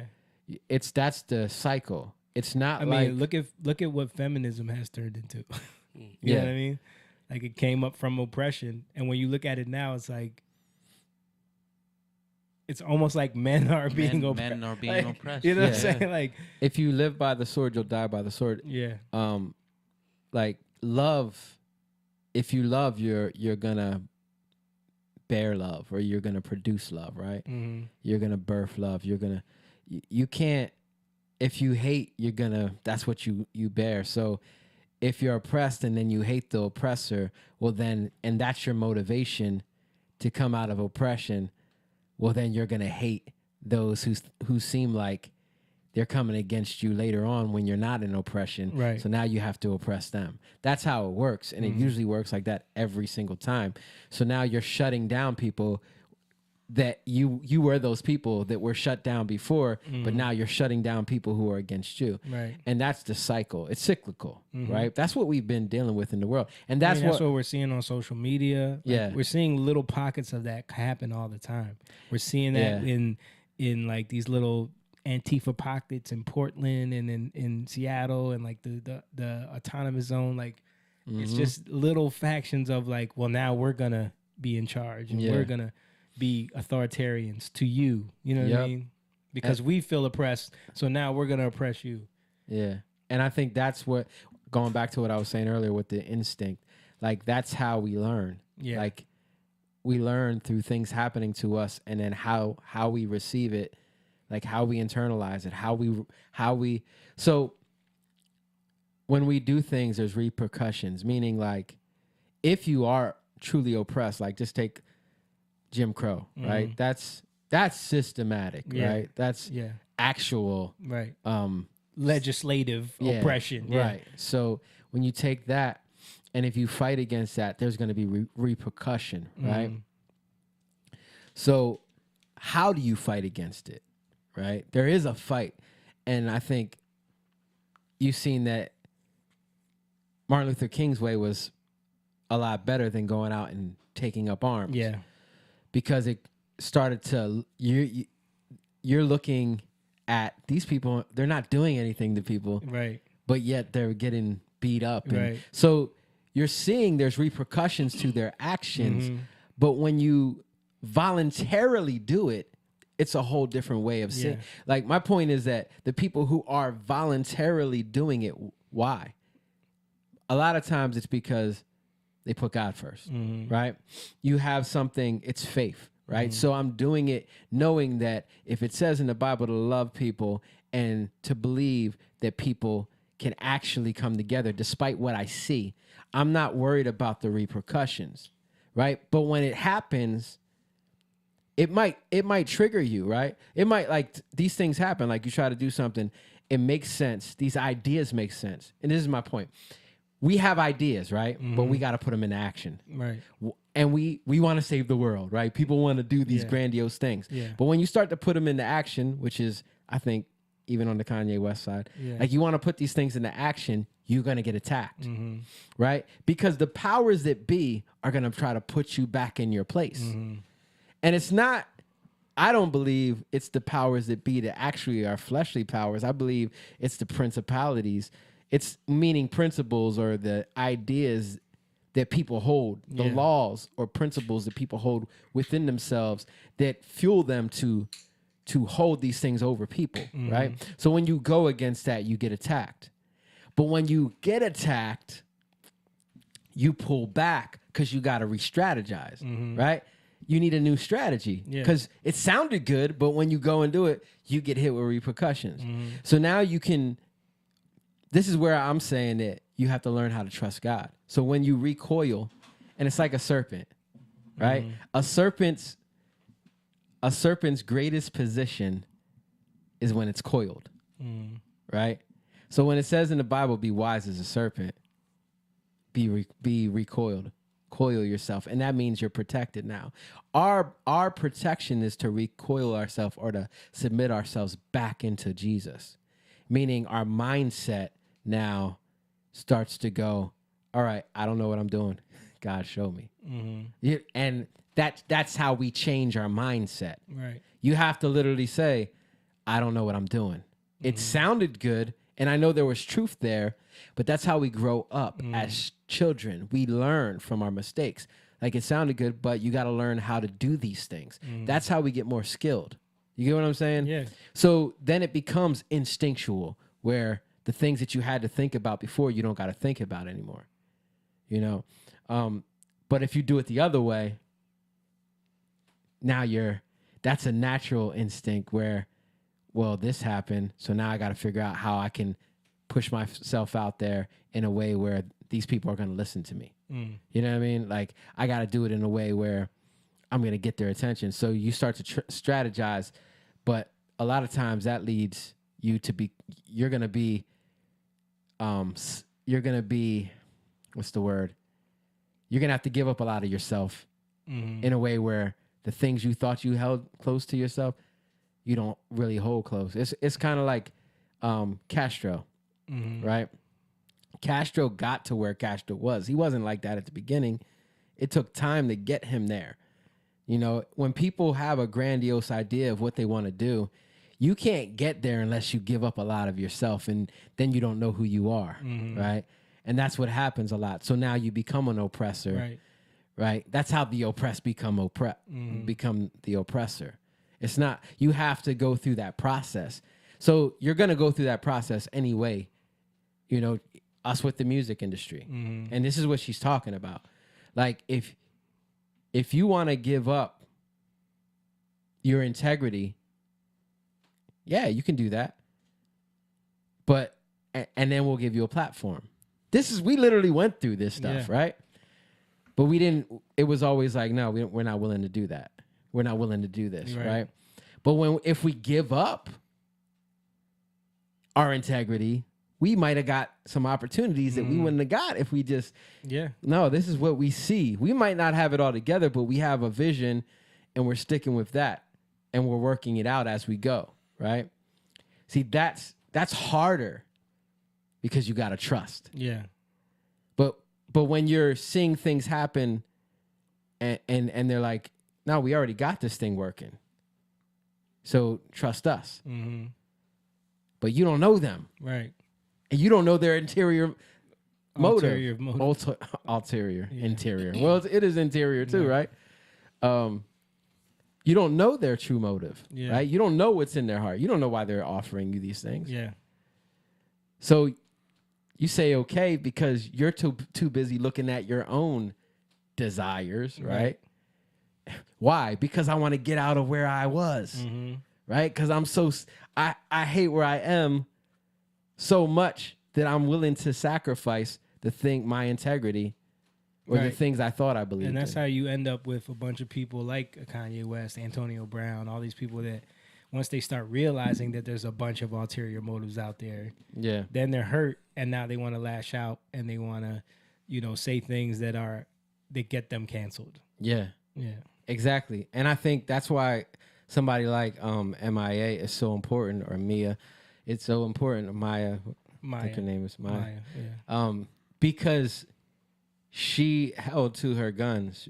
She stayed integral all along the way. Yeah. Right. She might not have known I'm not saying she had it all figured out. Right. But that's a start. Is my point. She didn't compromise. In all the ways the industry tried to get her to. Right. I saw her telling a story about like even talking to Jimmy Iovine about like why she wanted to make music that mattered. Yeah, that's one of the clips. Oh, okay. All right. Well, let's keep going. Instead of going mad, I'm just going to believe in reincarnation. That, you know, I'm going to just embrace this Hindu philosophy that these people are going to live again somehow. She had real quick, I gotta set this up. She had seen all these people die, right? Her own people. Like she's saying these things happen, right? Around that time, 2009, right? And she's saying in order not to get mad, she embraces a philosophy. Now, this is the recoiling I'm talking about, right? In order to deal or cope with things, right? You have to take on a process of thinking that can get you through it, because or else it's like, how do you deal with the world? And that's what she's talking about. Okay. The cycle of life and death is an ongoing thing, and it's okay to come to terms with the universe functioning in some sort of manner where it's constantly doing this, you know. So there's always destruction and creation and destruction and creation. So I was like, okay, I'm going to get used to that thought and just let it go, because you also don't want to become the monster you're fighting, you know? So then that's when I found out what my name meant. So I just finished this concept of, or making this record called Maya, which was really about censorship and internet censorship, which, you know, which is how I think the narrative of Sri Lanka was able to be conducted in such a manner, is because the Sri Lankan government were very, very tech savvy, and they built some of the Silicon Valley tech, you know, internet infrastructure, which was the first time they implemented in creating this propaganda narrative. So even though Sri Lanka is a very small place and the situation there could be seen as quite small, actually they taught the world on how to do it, you know. And what happened there is now what we're seeing on a larger scale of how Control the flow of information. Exactly, and who controls it. And also the person who bought, say, Facebook from a 30 million user platform to 2 billion, he was Sri Lankan, but he's Sinhalese Sri Lankan, and he then went to work for the Sri Lankan government, and then they had all this Facebook, WhatsApp hate crimes that happened, and there was a bombing of the church and all this stuff. So the Sri Lankan president had a green card, but my mum was banned from entering the United States. So a minimum wage woman, you know, a pensioner who worked for the Queen sewing medals, was banned as a terrorist. And then the guy who perpetuated the war crime was given a green card. And they did that through controlling the propaganda. They determine who the terrorists are. Exactly. You know, and everyone's like, you know, sorry, Maya, sorry it worked out for you because you're really, really talented and you're a great musician and you should stick to music. And even the Sri Lankan Foreign Secretary came on TV on Travis Smiley and said, Maya should stick to music and not talk about politics. And American media went and interviewed Sri Lankan politicians about me on their shows, straight after having me on. And they shut me down saying, you're a musician and you need to shut up. But, and Jimmy Iovine, who ran Interscope at the time, he would always say, I think he's at Apple now, but he'd always be like, it's such a shame, like, you're the thing. But Jimmy's who every rapper aspires to be. Okay. He was like the first, you know, Dr. Dre and Jimmy were like, we're going to be billionaires, you know? And I'd be like, but wait, you know, you can't sell out culture to achieve this thing, because there has to be some sort of integrity, you know? And then the whole BLM thing happened. Keep going. Yeah, I mean, if y'all want to talk about that, but... I mean, she said you can't sell out culture to be a billionaire. I totally agree with that. I mean, I feel like that's what, you know, Jimmy Iovine is another example of someone who totally profited off of, you know, selling out black culture. Yeah, the beats, headphones. Dude, Death Row, Aftermath, Shady, all those are under Jimmy Iovine. Yeah. You know. But I'm saying they really made money off the beats. Yeah, more beats is what brought them into billionaire status. But I'm saying, like, they built that thing up. They got to that point because of Interscope, you know. Jimmy Iovine was the head of Interscope. Yeah. Is he, he's Jewish, right? No, he's Italian. Yeah. He works for Apple now, though. Yeah.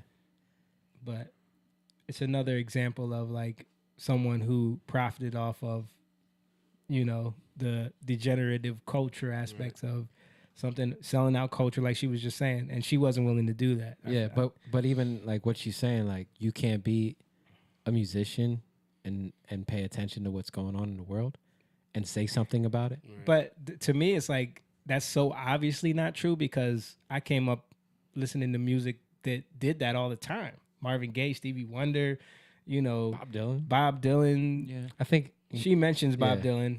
Yeah, I mean, we know about so many artists that their biggest records were talking about what's going on in the world. Right. You know, where they're having the what's going on? conversation.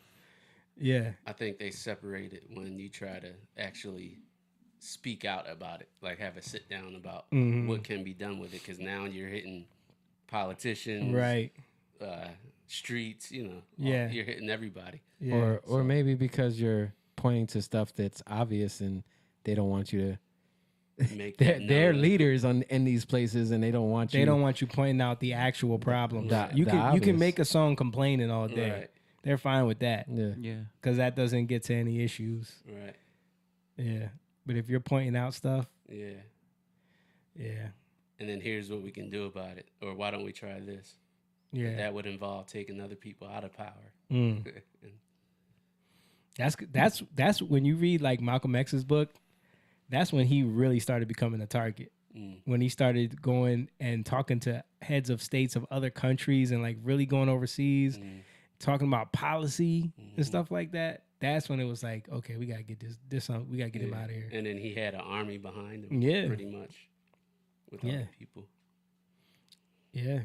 Well, when he started talking to people overseas, he kind of like that was when he kind of separated from. So he kind of didn't even. So he kind of had already separated from Elijah Muhammad at that point. So they were able to use that as another, wedge against him, which is crazy. And I got cancelled. Then I went to the Caribbean that Christmas, and I had this vision. And then it just like turned my creative world upside down for about 5 years. What was the vision? So you're in the Caribbean. I was in the Caribbean on the edge of a cliff, and it was just like 1,000-foot drop to the ocean. And I had to sort of go and stay in this shack almost. And the furniture was still like upside down and dusty and stuff like that, but that was the only place there. So just to put this in perspective again, this is when she was canceled, dealing with the Black Lives Matter. What she say? Syrian Lives Matters, and she goes through that. And so what happened? So I don't know if that was clear for everyone. So she was doing an interview, and they were talking about the Super Bowl because she gave the middle finger at the Super Bowl, got sued for $16 million. And then they was talking about that interview. Of course, the interviewer asked her, well, what do you think about Beyonce giving the fist sign at the Black Panther fist sign at the interview? I mean, at the Super Bowl. And she says, well, she's allowed to do that because she's a black woman, but she couldn't say Syrian Lives Matter. And of course, I don't know if the way they framed it in the article, it made it seem like she was taking a dig at Beyonce or taking a dig at like, well, she can't speak on these things. And also they were trying to act like she was taking a dig at Black Lives Matter. Yeah, yeah. Like the whole movement. At the whole movement because, But she did have a point where it's like no one's talking about Syrian lives. You know what I mean? Like we're actively bombing them. And she was taking a dig at the fact that Beyonce will say that, but is actively supporting politicians who are bombing Syria at the current moment. You know what I mean? And how saying that, it's not like she's saying anything that's like hard to say. Yeah. Like that's the point. Yeah. She's not saying she wouldn't get canceled for that at the Super Bowl because that's easy to say right now. It's like she's trying to portray like she's being edgy, and that's my point. Right. Like Beyonce's acting like she's edgy, but she's not at all edgy. Right. She's like, what are we allowed to say now? Okay, I'll do that. Yeah. So she gets canceled. Now she's I'll say recoiling again, right? She got some repercussions for what she dealt with. So now she went down to the Caribbean. She's trying to like collect herself. Yeah. She's at this point where she's disconnecting from everybody. Yeah, she doesn't know where she stands. So she's dealing with some stuff now. So this is where this goes. So it was me and my cousin and her son, and I was like, okay, we'll take it. There was no internet or electricity, but I started getting text messages, and I know that my data wasn't on to get Wi-Fi, like on the edge of a cliff kind of thing. I was getting these messages, and someone said, you're gonna die, and I was like, it was like a threat. And then suddenly I started feeling very ill, and I believed it, and then I just thought that's fine. Like, I've lived the life that I wanted and understood things and was kind of happy with what I've learned, And so I just surrendered, and I was like, okay, that's fine. And if that was my time, that's fine. And just when I thought that, I had this vision. I had a vision of Jesus Christ. First of all, I want to say that my vision of Jesus was, he wasn't wimpy looking. Like, he didn't look like he was starving and had been hung on a cross for, days. He looked really strong. And it was the strongest thing I've ever seen. And I was thinking, wow, I did not believe in Jesus or Christianity. And I don't believe that this person is going to save anyone. this person is not going to, it's a concept, you know, this figure is not going to save humanity, you know. You want God to be like this insane concept or a grandeur illustration which no one can even perceive how to illustrate, you know. You cannot draw a man and say that's God and he's going to bring salvation. But then when I saw the vision, I was like, I totally believe it. I know so many people that this has happened to. It's unbelievable. I mean, like, no faith on a Thursday, suddenly on fire for the Lord on a Friday because they had a vision. And they are committed to speaking out on it because you recognize that when you have something that compels you like that, you're required to share that. I mean, God definitely gave you your platform. Yeah, There's no question about even that. the Matangi thing is irrelevant. Even Hinduism, I loved the philosophical nature of it and the epicness of ideas and concepts and the universe and, you know, the self-realization realization aspect where your body and mind This is key, right? is capable of transcending everything, and you can travel to space before you build a rocket. You know, you don't need to build a rocket because you could just go there. And because if you connect to the universe and you connect to God, you can already achieve all of these things without having to destroy the planet and fuel a rocket to go up there, you know. And I loved that idea. You know, to me, Christianity felt like I would never be into it because it's way more simplified as a concept, you know, and doesn't make you think that your mind and your body and breath and all of these things can work together to achieve something. You know, it's very much about, there is, you know, God is a little bit of an authoritative figure, you know.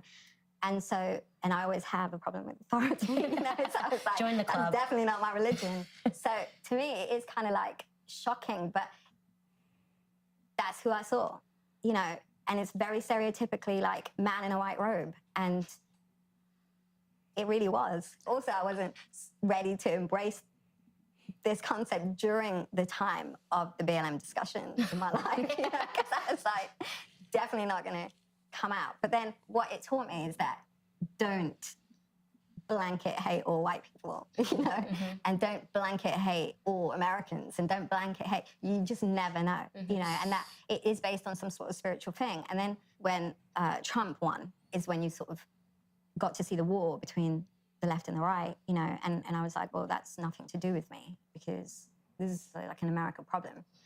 But I think the aftermath of that is when you got COVID,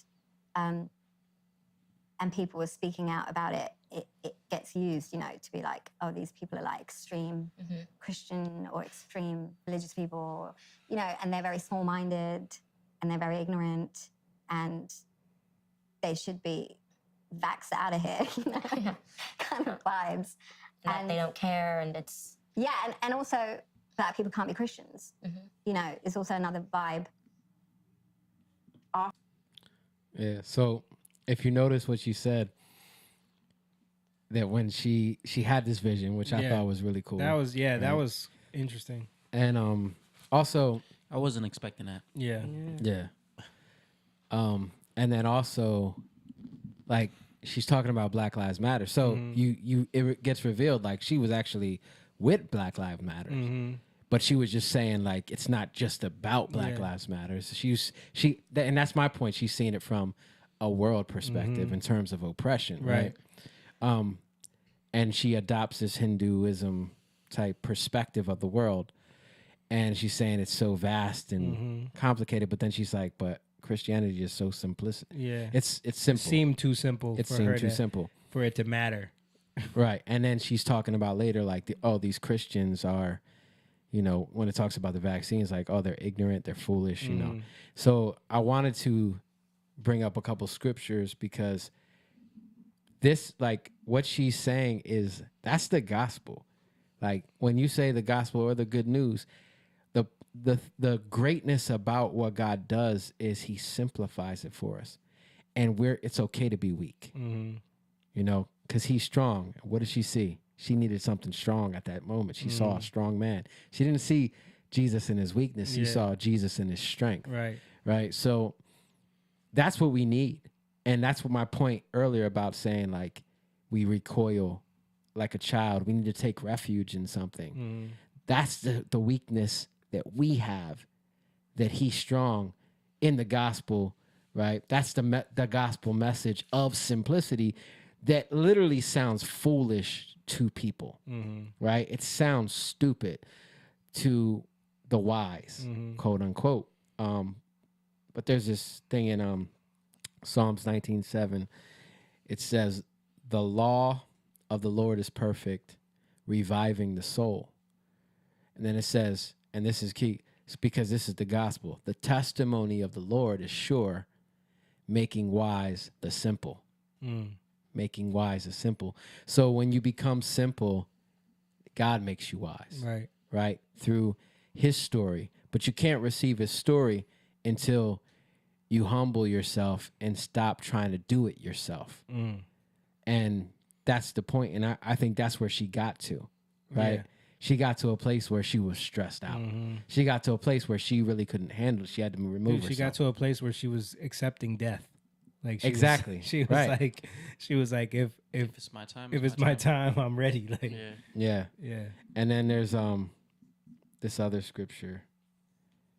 Let's see, real quick. It's in 1 Corinthians 2. It says, "But a natural person does not accept the things of the Spirit of God, for they're foolish to him, and he cannot understand them because they are spiritually discerned." So a lot of things we don't get, but we don't get the world.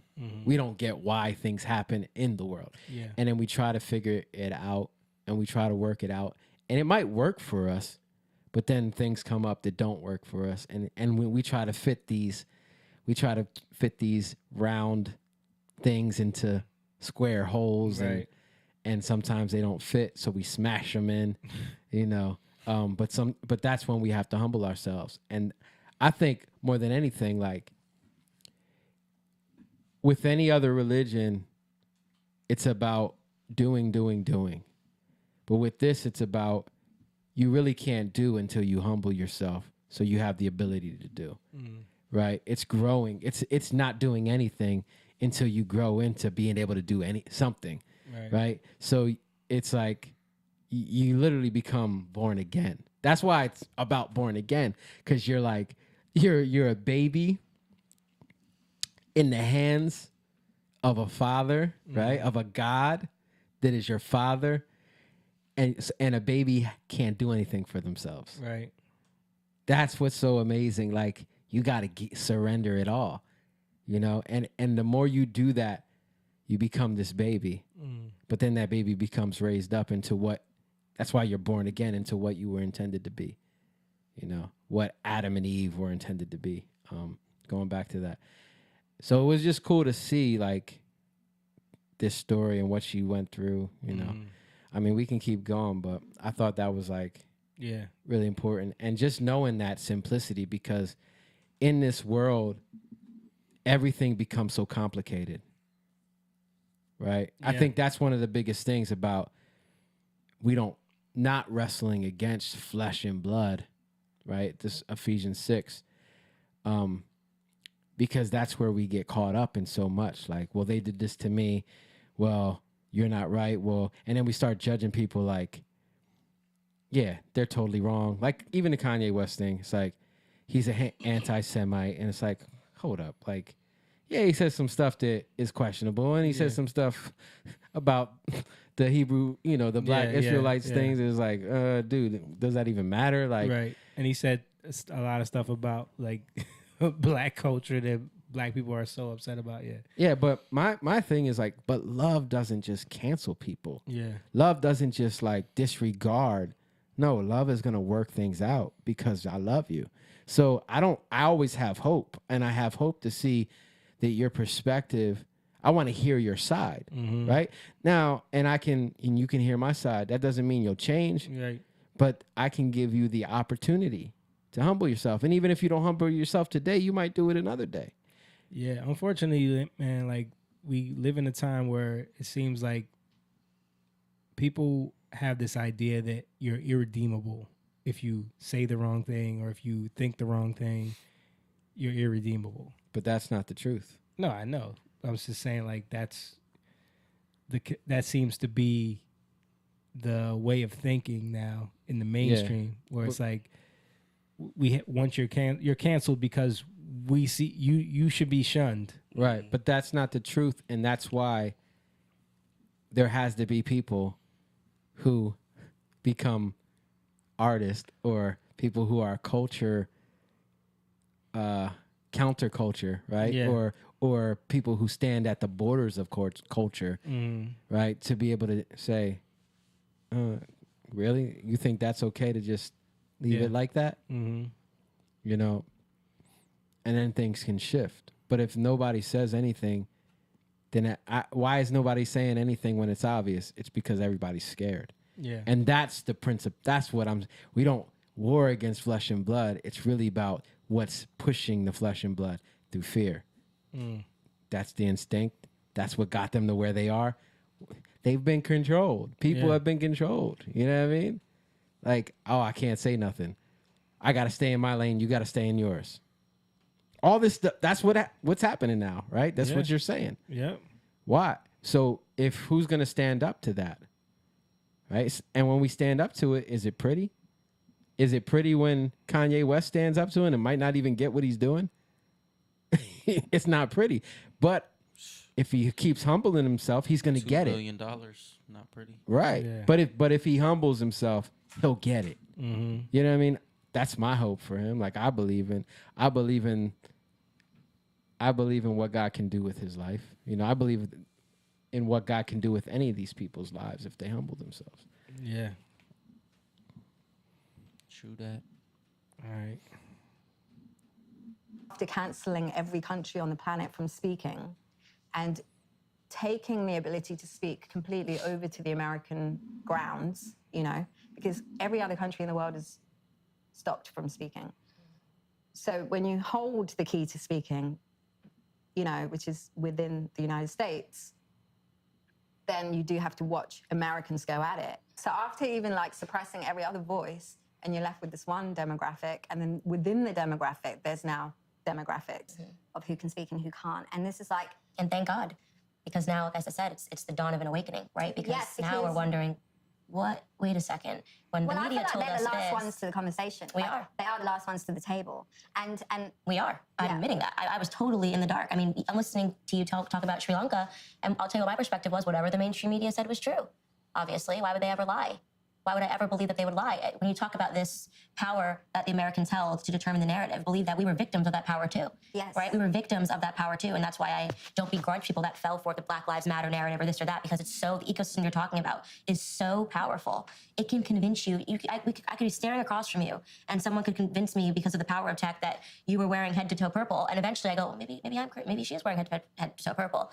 You know, and so I do say thank God that they turned their guns, figurative guns, on the American people, because now it's allowing us to wake up. And it's a real challenge now when you say no one can speak but the uber powerful elite people in Hollywood who are reflecting the ideas of the uber powerful people like the United Nations and, you know, these globalists that sit at the top and determine what the narratives are and who's going to be able to have power and how they're going to steal from one and give to the other and what war we need to care about and lights off on Afghanistan and lights on in Ukraine. And, you know, we're only awake to this. I mean, the idea that we would even push against the Ukraine narrative, which I've done instantly, you know, it's not feasible if they hadn't started calling Americans terrorists. Regular people who just want to pay their bills and go to church on Sunday are being called domestic terrorists. Thank God. Crazy. It's crazy. That is. And that's where so it's true. turning. Yeah. But look, the people, they're calling her people terrorists. Yeah. You know what I'm saying? Yeah. Now they're trying to turn that on us. Turning that on us. You know? And people are saying that the Patriot Act was implemented to be used against them. Like, people were saying that when it was put in place. I remember people saying like, yo, you think that this is being put in place for one thing. It's being put in place to be used against the American people. And when you look at like the whole rollout during 2020 of COVID and what they did, the overreach of authoritarian power from these governors and these government officials, like, you see, and like she was saying, calling people domestic terrorists because they want to know what's happening in their kids' schools. Yeah. You know, like, it's very eye-opening. Yeah. They were acting like mob bosses. And that's why you see the enthusiasm for that's why the polls are so slanted for this election. That's why people are so worried about these polling places doing shenanigans, because it's like, if any logic speaks right now, the Republicans are going to crush it tonight. So if we don't see that outcome, it's going to be like, yo, something crazy happened. Yeah. Because it's like, and that's why we got to say stuff. Right. Right. That's why we're talking about it. Like, and a lot of people want to just be like, no, it's not. That's not true. yeah, And it's like, okay, you that's don't conspiracy have to, theory. That's you what don't they have to. But that is another example of what they're talking about, where they have created that mindset for you to already be like, this is conspiracy theory nonsense, QAnon. They're the ones. They tie it to MAGA Republicans. Exactly. Extreme. Now it's extreme MAGA. It was ultra MAGA, then MAGA Republicans. Now it's extreme MAGA. They keep trying to brand it something that's easy for you to spit out and regurgitate as a talking point. And now your mind's identified with it. Locked on, like Top Gun. Yeah. You know what I'm saying? And it's crazy because even like during COVID, we've been speaking out like against this stuff and seeing where this is headed. You know, seeing what they're setting up and how these narratives are dangerous. And they're just able to lump you in this category for people it's easy to dismiss. Yep. And it's about destroying families. And it puts you in fear of speaking out because you don't want to be lumped in. You don't want to be categorized as one of those. I remember when the QAnon stuff would be, when I would see it in passing, like it always made me like so sick because I knew it was gonna be turned against everyone. Yeah.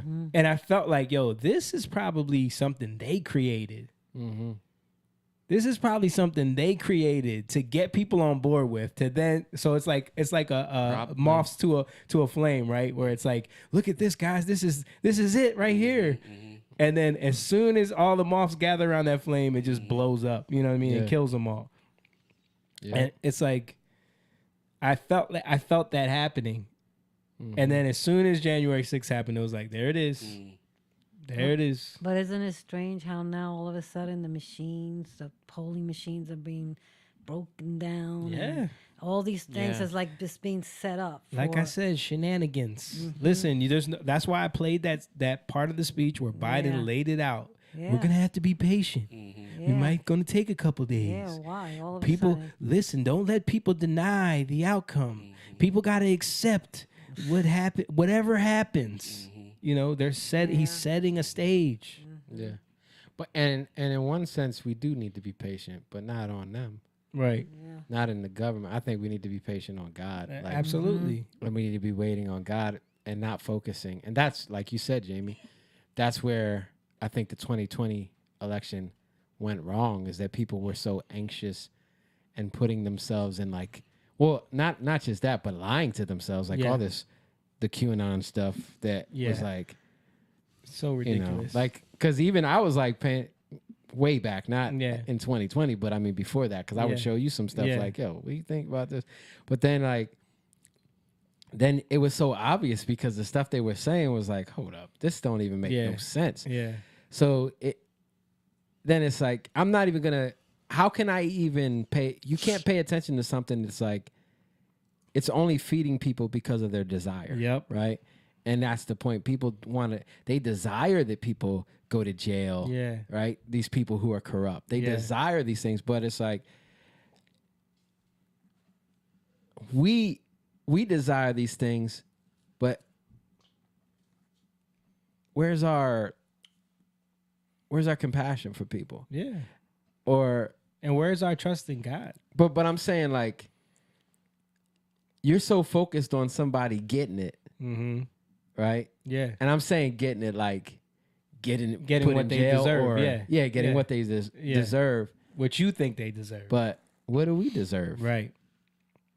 You know what I mean? Like, And- when you really think about it, like, I deserve death, probably. Right. You know? For the things I've done. Yeah. But that's how something like January 6th even happens, because you get people so bought into a narrative, and then with the letdown of him not winning and the shenanigans around it just made. But what else could happen but that? Yeah. Makes people not careful.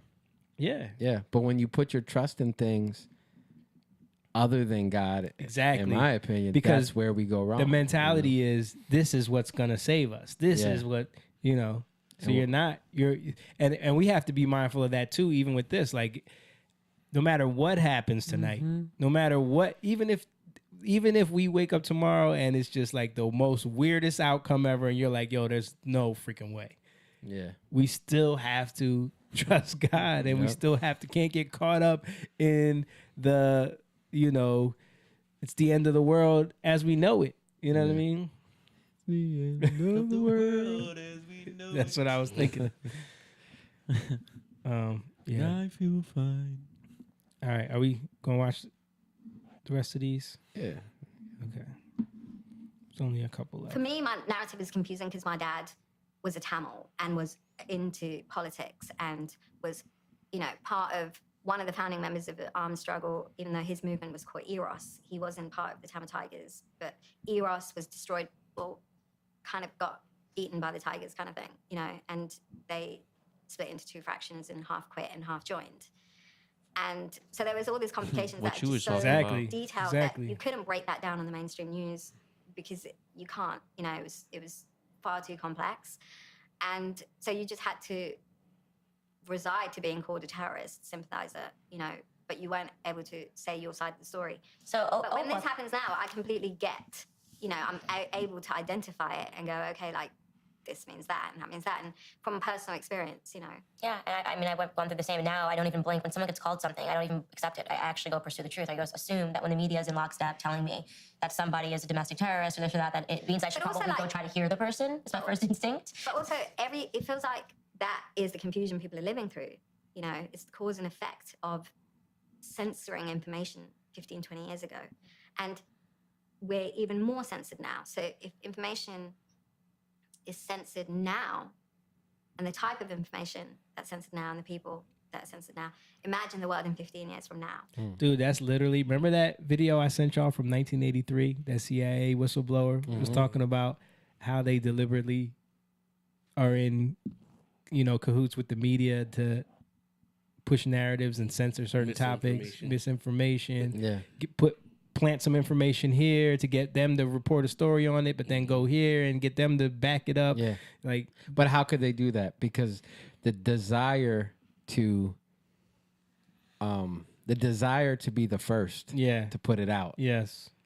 Superseded it to be an actual thing. Right? Yeah. They didn't check it. Denzel always says that the desire to be first, it supersedes the desire to be right, to be true. You know what I mean? Which is crazy when you think about news and journalism. If you are a propagandist, if you agree to be a propagandist, this is your award. We'll put you on a cover and we'll make you more famous. And all you have to do is sell your soul. So my question for you is, why didn't you sell yours? You could be Madonna. You could be a billionaire today. You could be sitting cushy somewhere in Los Angeles. And I guess it's the same reason my dad didn't. My dad could have done the same thing. And it's just, you just have to say what's true.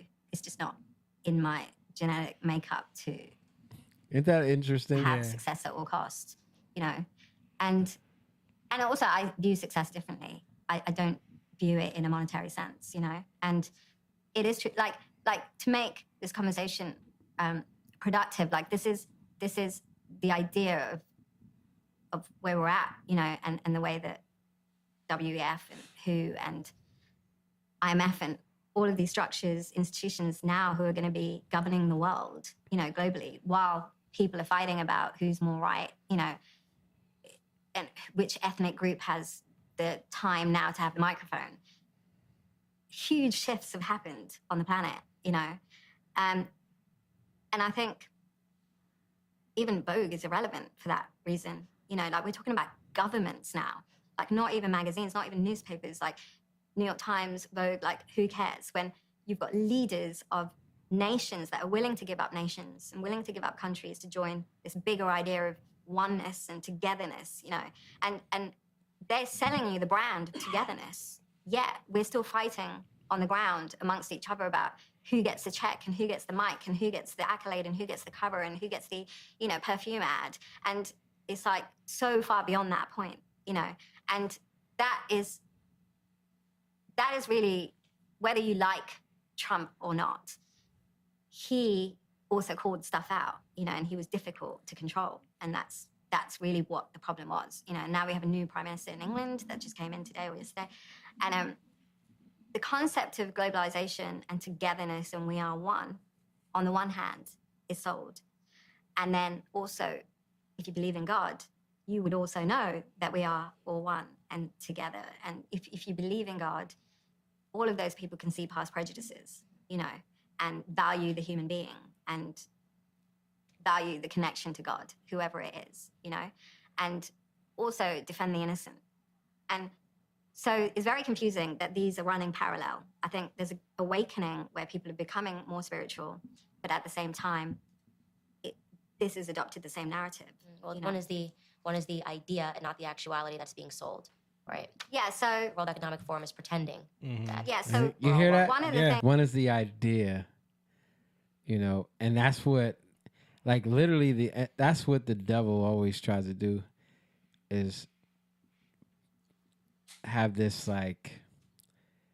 the fake thing going on while the real thing's going on, but he has to do that because he has to siphon off people who are actually seeking at this time when things are happening that are true, right? Mm-hmm. He has to siphon it off to something else. Like, oh, this is what you're looking for? Yeah, it's right here. Right. Right. But it's not the actual thing. It's just the idea. Right. It's the idea. It's what you deeply desire and are searching for, but you don't really know what it is, and that's why they can get you. Right. You know what I mean? Because it sounds good. We say that all the time. Sounds good. Yeah. You know what I mean? It sounds good, but it's not good. Solar. Sounds good. Yeah. Around, say, the Bible about the meek shall inherit the earth, okay? And within America, you're like, who's the meekest that's going to inherit the earth? Is it the black community or is it the Jewish community, And that conversation between these two communities at one point has to be had because they both claim to be the meek that inherits the earth, And in that sense, it's a valuable conversation to hear in the modern day. On that note, and this is all I wanted to say, that's what maybe you're seeing played out with Kanye, and him needing to get into this sticky zone.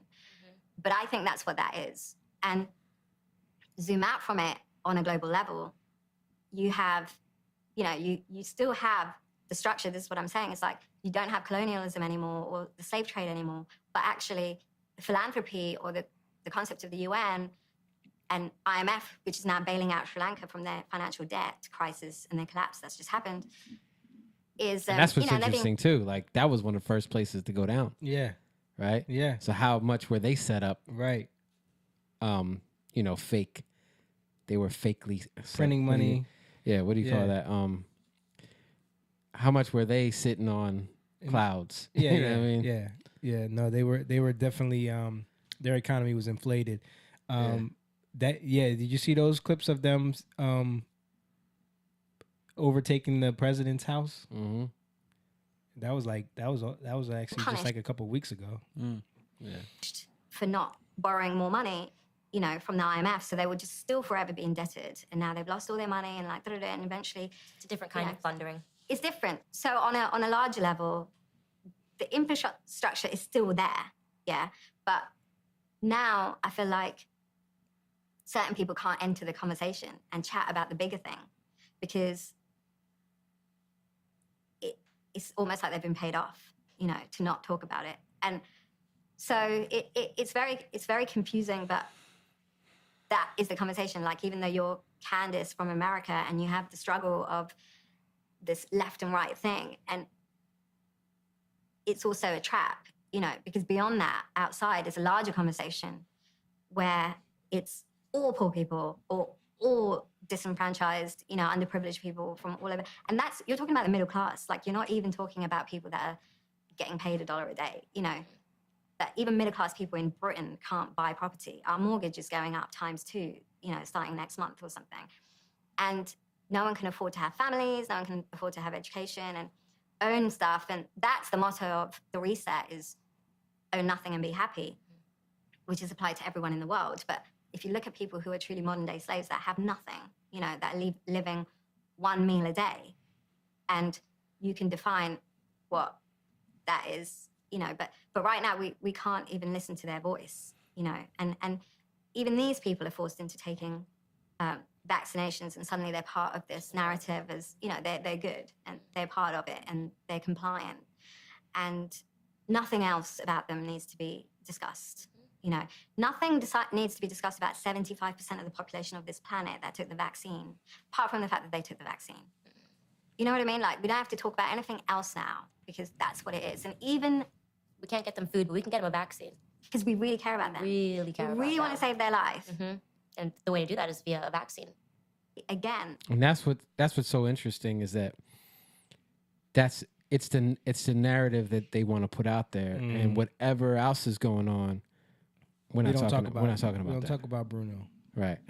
No. We don't want to talk about that. We want to talk about the things that we care about.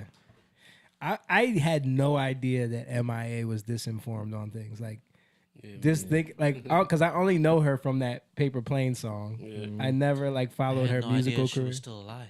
Yeah, this guy thought she died in on that beach in Sri Lanka. Oh my god. There was a rumor or something. I just believed it. Yeah, I never heard that rumor. She did die. Yeah, canceled. Yeah, yeah. Seriously. I forgot where I heard it from.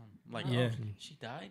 I don't even know. You're who right. She She is. didn't put up. She hasn't put out any music or anything like that. Yeah. she has put out music. She has. Yeah, she has a ton of music out, but you don't hear it because she's canceled. This one, this lady. Yeah. I don't even know who she is. She's an artist. She had a huge song. Yeah. Oh wow. In when did that song come out? 2005. Oh really? What was it called? She won a Grammy in It's called Paper Planes in 2009, I think. Yeah, and Wow. and then Jay-Z sampled the song, right? He sampled that song. I think so, Just yeah. that line, "No one on the corner has swagger like us." And Oh, then he did a yeah, whole yeah, song yeah, around yeah. that. And then that's when everyone knew who she was Yeah. after that. Yeah. But And then- yeah, I always knew that she was I always thought she was interesting. Yeah. I like interesting people because I Yeah. know there's something.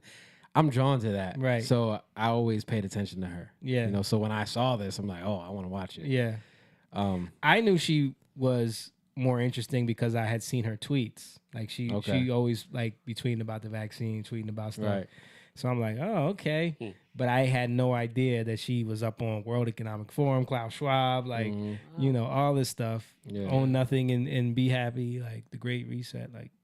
Yeah. But she thinks of things on a global scale more than Right. we do here. Which We always is- think of how things are going to affect us in this country. Right. Yeah. I'd like to do more research on what happened in Sri Lanka? Do you remember us showing? I showed the clip on the podcast of them rushing the president's house. Yes, but So that's all that is crazy. Yeah. Them pushing people Yeah. into an area and then bombing and it. then bombing them, Mhm. and Yeah. then the world is not talking about that. Yeah. Well, we bombed them. Yeah, and I would like to know, Yeah. Why? Yeah. You know what I'm saying? I know, it's crazy. Well, didn't they put them on that financial system too? What is it? She was talking about the Great Reset, but With the Federal Reserve? no, Reserve currency? What financial? monetary theory. FI. IFM? Yeah, I don't know. Yeah, I'll keep it. Yeah, they were trying to do something and they So this happened. It in didn't work, 2009. and then Yeah. Obama Yep. Yep. yeah. Obama. and And then Gaddafi, because she talks about that in the interview too. Yeah. It was the U.S. that bombed. I thought it was Sri Lanka. Sri Lanka bombed. I think she said something about Yeah, Obama. It seemed, No. She was talking about Syria. Oh, she was talking about Syria. Okay, I was about to say They ain't I didn't bomb- hear about that. No, it was the it was the Sri Lankan government. The that Sri bombed Lankan government Yeah. bombed their own people. Yes. Oh, Yeah. wow. She was talking about because the Black Lives Matters thing and the Syria thing Yeah. was happening, and then the Gaddafi thing, all Mhm. this stuff, ISIS, like, so she was bringing, Okay. some stuff to So that. what's the separation in in that country? Like, there was a group that's oppressed, but why though? Like, Because they're not from there. Yeah. They're So- Indians. Yeah. They're Tamil Indian. Tamil It's like Indian Kamala people. Harris is Tamil. Yeah. She's half Tamil. okay, so that's what, like, natives, or they're from the mainland of India. They're And they from went India. To Yeah. Sri Lanka, which is Yeah. the island. Yeah, it's kind of like, I mean, Sri Lanka is a bunch of people.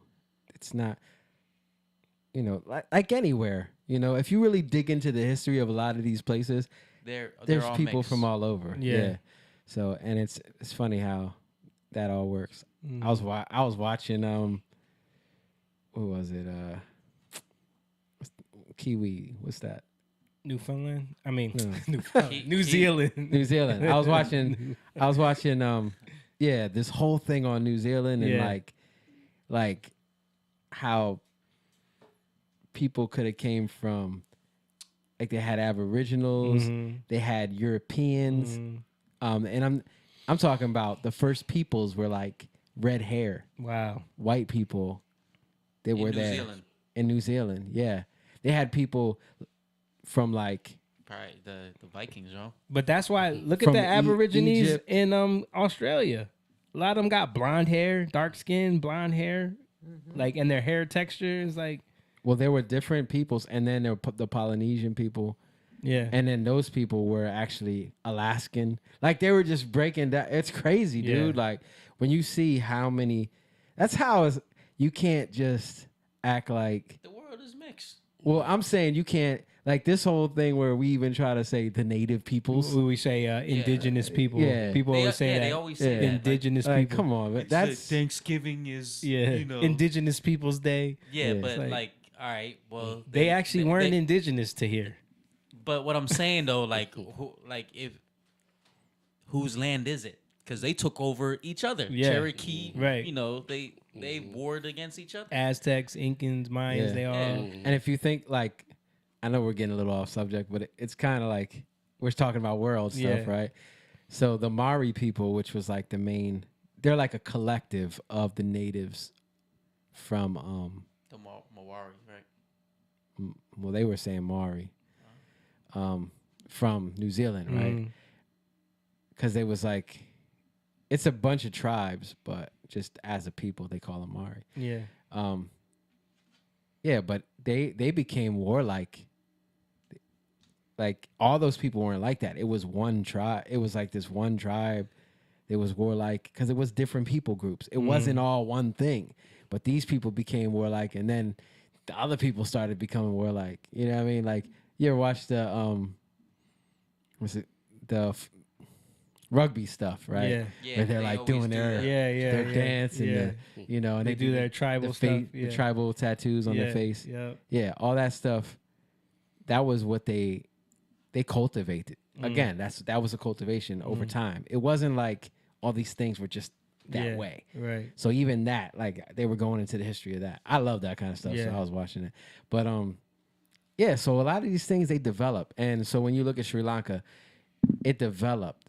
When you look at Singapore, it developed. It's not like Chinese. The Chinese really came there and made it after communist China. They really made it what it is. But there's other people groups there, Right. and that's what happens in all the Malaysia, like all these places. Like, there's different people groups in these places. So basically, those people were being oppressed, and they wanted to take up arms and kind of like start a revolution. Yeah. For their to But they got labeled terrorists. yeah. Yeah, Because that's what the government does. They took up arms, so Yeah. it's not like. But But even in that, it's like you got to know the story. Like we don't know all the ins and outs. We don't know what happened. I mean, think about Revolution. think about what happened on the Bundy residence. Remember that whole story when they tried to deem that federal land, tried to take the dude's farm from him, and then he held off the FBI and like. If we didn't have the internet, if we didn't have, and say that thing escalated, that easily could have been Waco, they're terrorists. You know what I mean? CNN, trust us. Yeah. But most trusted name in news. Trust you guys, huh? There's a check. I saw a video of you guys in the Middle East. And fake in the Middle East. All right, man. Oh, it's bombing. I'm gonna leave it there because it's 10:30. We got through most of that. Yeah. How about what's happening in Brazil? Yeah. That's another media trying to lie and act Cover like it up. everything is normal. People are happy that Bolsonaro lost or whatever. Right, no. Then they out there going crazy. If they had a armed republic. Yeah. And that's the other thing is like they all feel like how is this possible too? They're all saying the same thing. Like there's no way this dude there's no way this dude got elected. Yep. That election. They want to stop that Yeah. conservative. They control the election. Yep. Conservative type of mindset. Yeah. You got any last comments in there before we wrap it up? Go Birds. No, I meant in the comments. Oh. Mom, you can pull down. You can pull down the video. 8-0, man. 8-0. Crazy. Our last hope for Philly. Yeah. we had two go down in the same lost? day. How do you miss all them PKs? Dude, it was horrible. And the dude that didn't their main goalie get a red card or something like that, and they had the backup guy in who was who was on the Union and they cut. Yeah. And he stopped all their kicks. Dude, I don't understand how you miss every penalty kick as a professional. He player. didn't stop all their kicks. That was But bad. They were some bad kicks. That was bad. They were bad kicks. They were some bad, dude. Those were horrible. But he was the one in there, the one that they the cut. first dude when he fell, I was like, uh oh. We're up, roll raggy. And yeah. Phillies lost. Phillies lost. Union lost. Yeah. I don't watch baseball, but I saw some of it, man. Like, Houston's pitching, dude. Yeah. They couldn't hit nothing. I think it's more Philly inconsistent hitting. But Houston does have good pitching. I mean, I haven't watched Phillies all season, so it's like Yeah, I haven't either, but I called it every time. Yeah, but how you go from one game hitting 5 home runs in a row to then a no hitter? Yeah. Every time that's inconsistent. Every as time heck. Bryce Harper went on, I was like, he's going to swing at the first hit. The first pitch. The first pitch. Yeah. He swings at every first pitch. How do you know you don't watch baseball? Yeah, he's gonna swing at the first hit. Yeah, I don't watch baseball. But I'm telling you though, like sometimes that strategy works, and there's a reason why he hits a lot of home runs because a lot of times that first pitch, the pitcher's just trying to like see where you're at. Yeah. So they'll give you a good ball right down the middle. Most batters will watch that pitch. Yeah. It's such a mind game. It is. It's It such a is. mind game. It's I see, I watch it, like, you know, you narrating for me. I'm like, I see it. Yeah. Baseball's really technical. In And that. you ever see like the pitcher when he's standing there waiting, the catcher is like giving him suggestions for pitches, and he's like saying nah, no, dude. yeah. And now it's even more sophisticated because they got something that they can hear it, so they tap something that tells them to pitch in their ear. What? Really? Yeah. So they only because they used to give the signals. Yeah. They used to give the signals. In that cheating. I guess because the in crowd that gets so cheating. loud. Yeah. Nah, because it used to be hand signals. Oh, no, yeah, that's what I'm saying. It But wasn't you know why? working. Because other teams could learn your signals Right. and then Be accused. Yeah, of give it away. Yeah. But yeah, man. Paul said the chickens are coming home to roost. Yeah. All right, man. Let's wrap it up. Hopefully, hey guys, man, say some prayers for this election.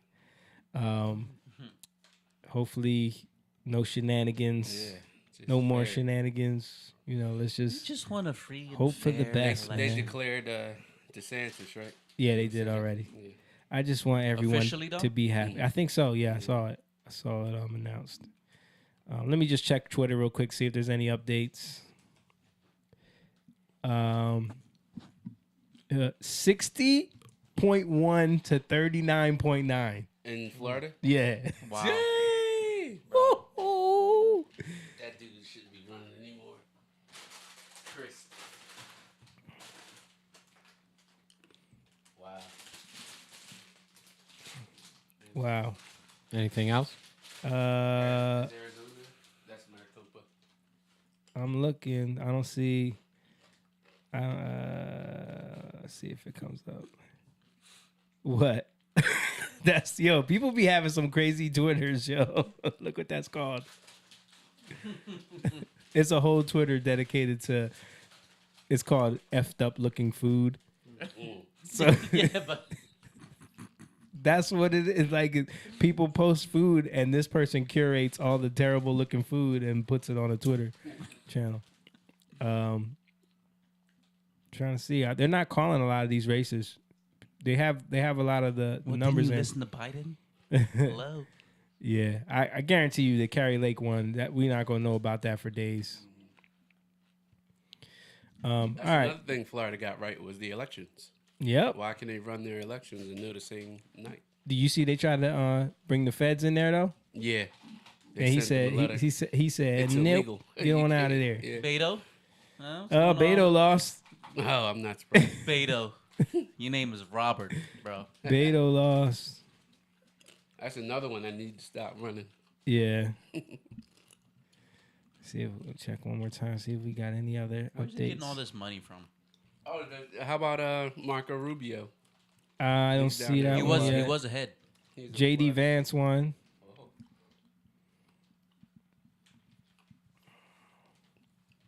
There goes that picture. Come on, man.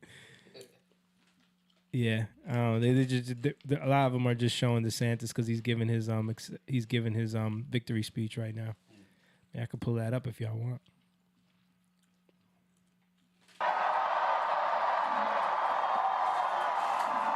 We fight the woke in the legislature. We fight the woke in the schools. We fight the woke in the corporations. We will never, ever surrender to the woke mob. Florida is where woke goes to die. All right now. Yeah. People have come here because our policies work. Leadership woke. Okay, that's it. All right.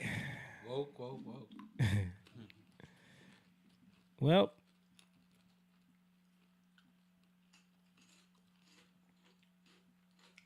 I don't know what that is. yeah. All right, guys. Let's wrap it up there. Thank you guys for watching. Thanks for everybody for tuning in. We appreciate y'all. Paul said good night. Guys, good one. Thank you, brother. Listen, if you guys want to support this type of conversation, you want to support what we're doing, don't forget patreon.com/youngliontv. Become a member on there. Sign up. Drop in on us. Support the cause, because things like this will go away if we don't support them, because the media narrative is trying to only funnel in information that they want. So also, if you want to donate to the cause, we have a Cash App. You can just hit us, $YoungLionTV on there. Everything that you guys give goes to us, just trying to expand on what we're doing here. We have a website for music and merch, jatan.com, if you want to hit that up. Hey, Courtney said, good night, guys. Love and blessings as always. Great conversation always. Thank you, Courtney. We love you, girl. Also, don't forget to like and share the video, subscribe, all that fun stuff. Thank you guys for being here. Thanks, Mom, for producing. We love you. And everybody have a good night. We out. Young lion, go live, yeah. Young lion, you rich, yeah. This kingdom has room, yeah. Go and fight people in, ooh.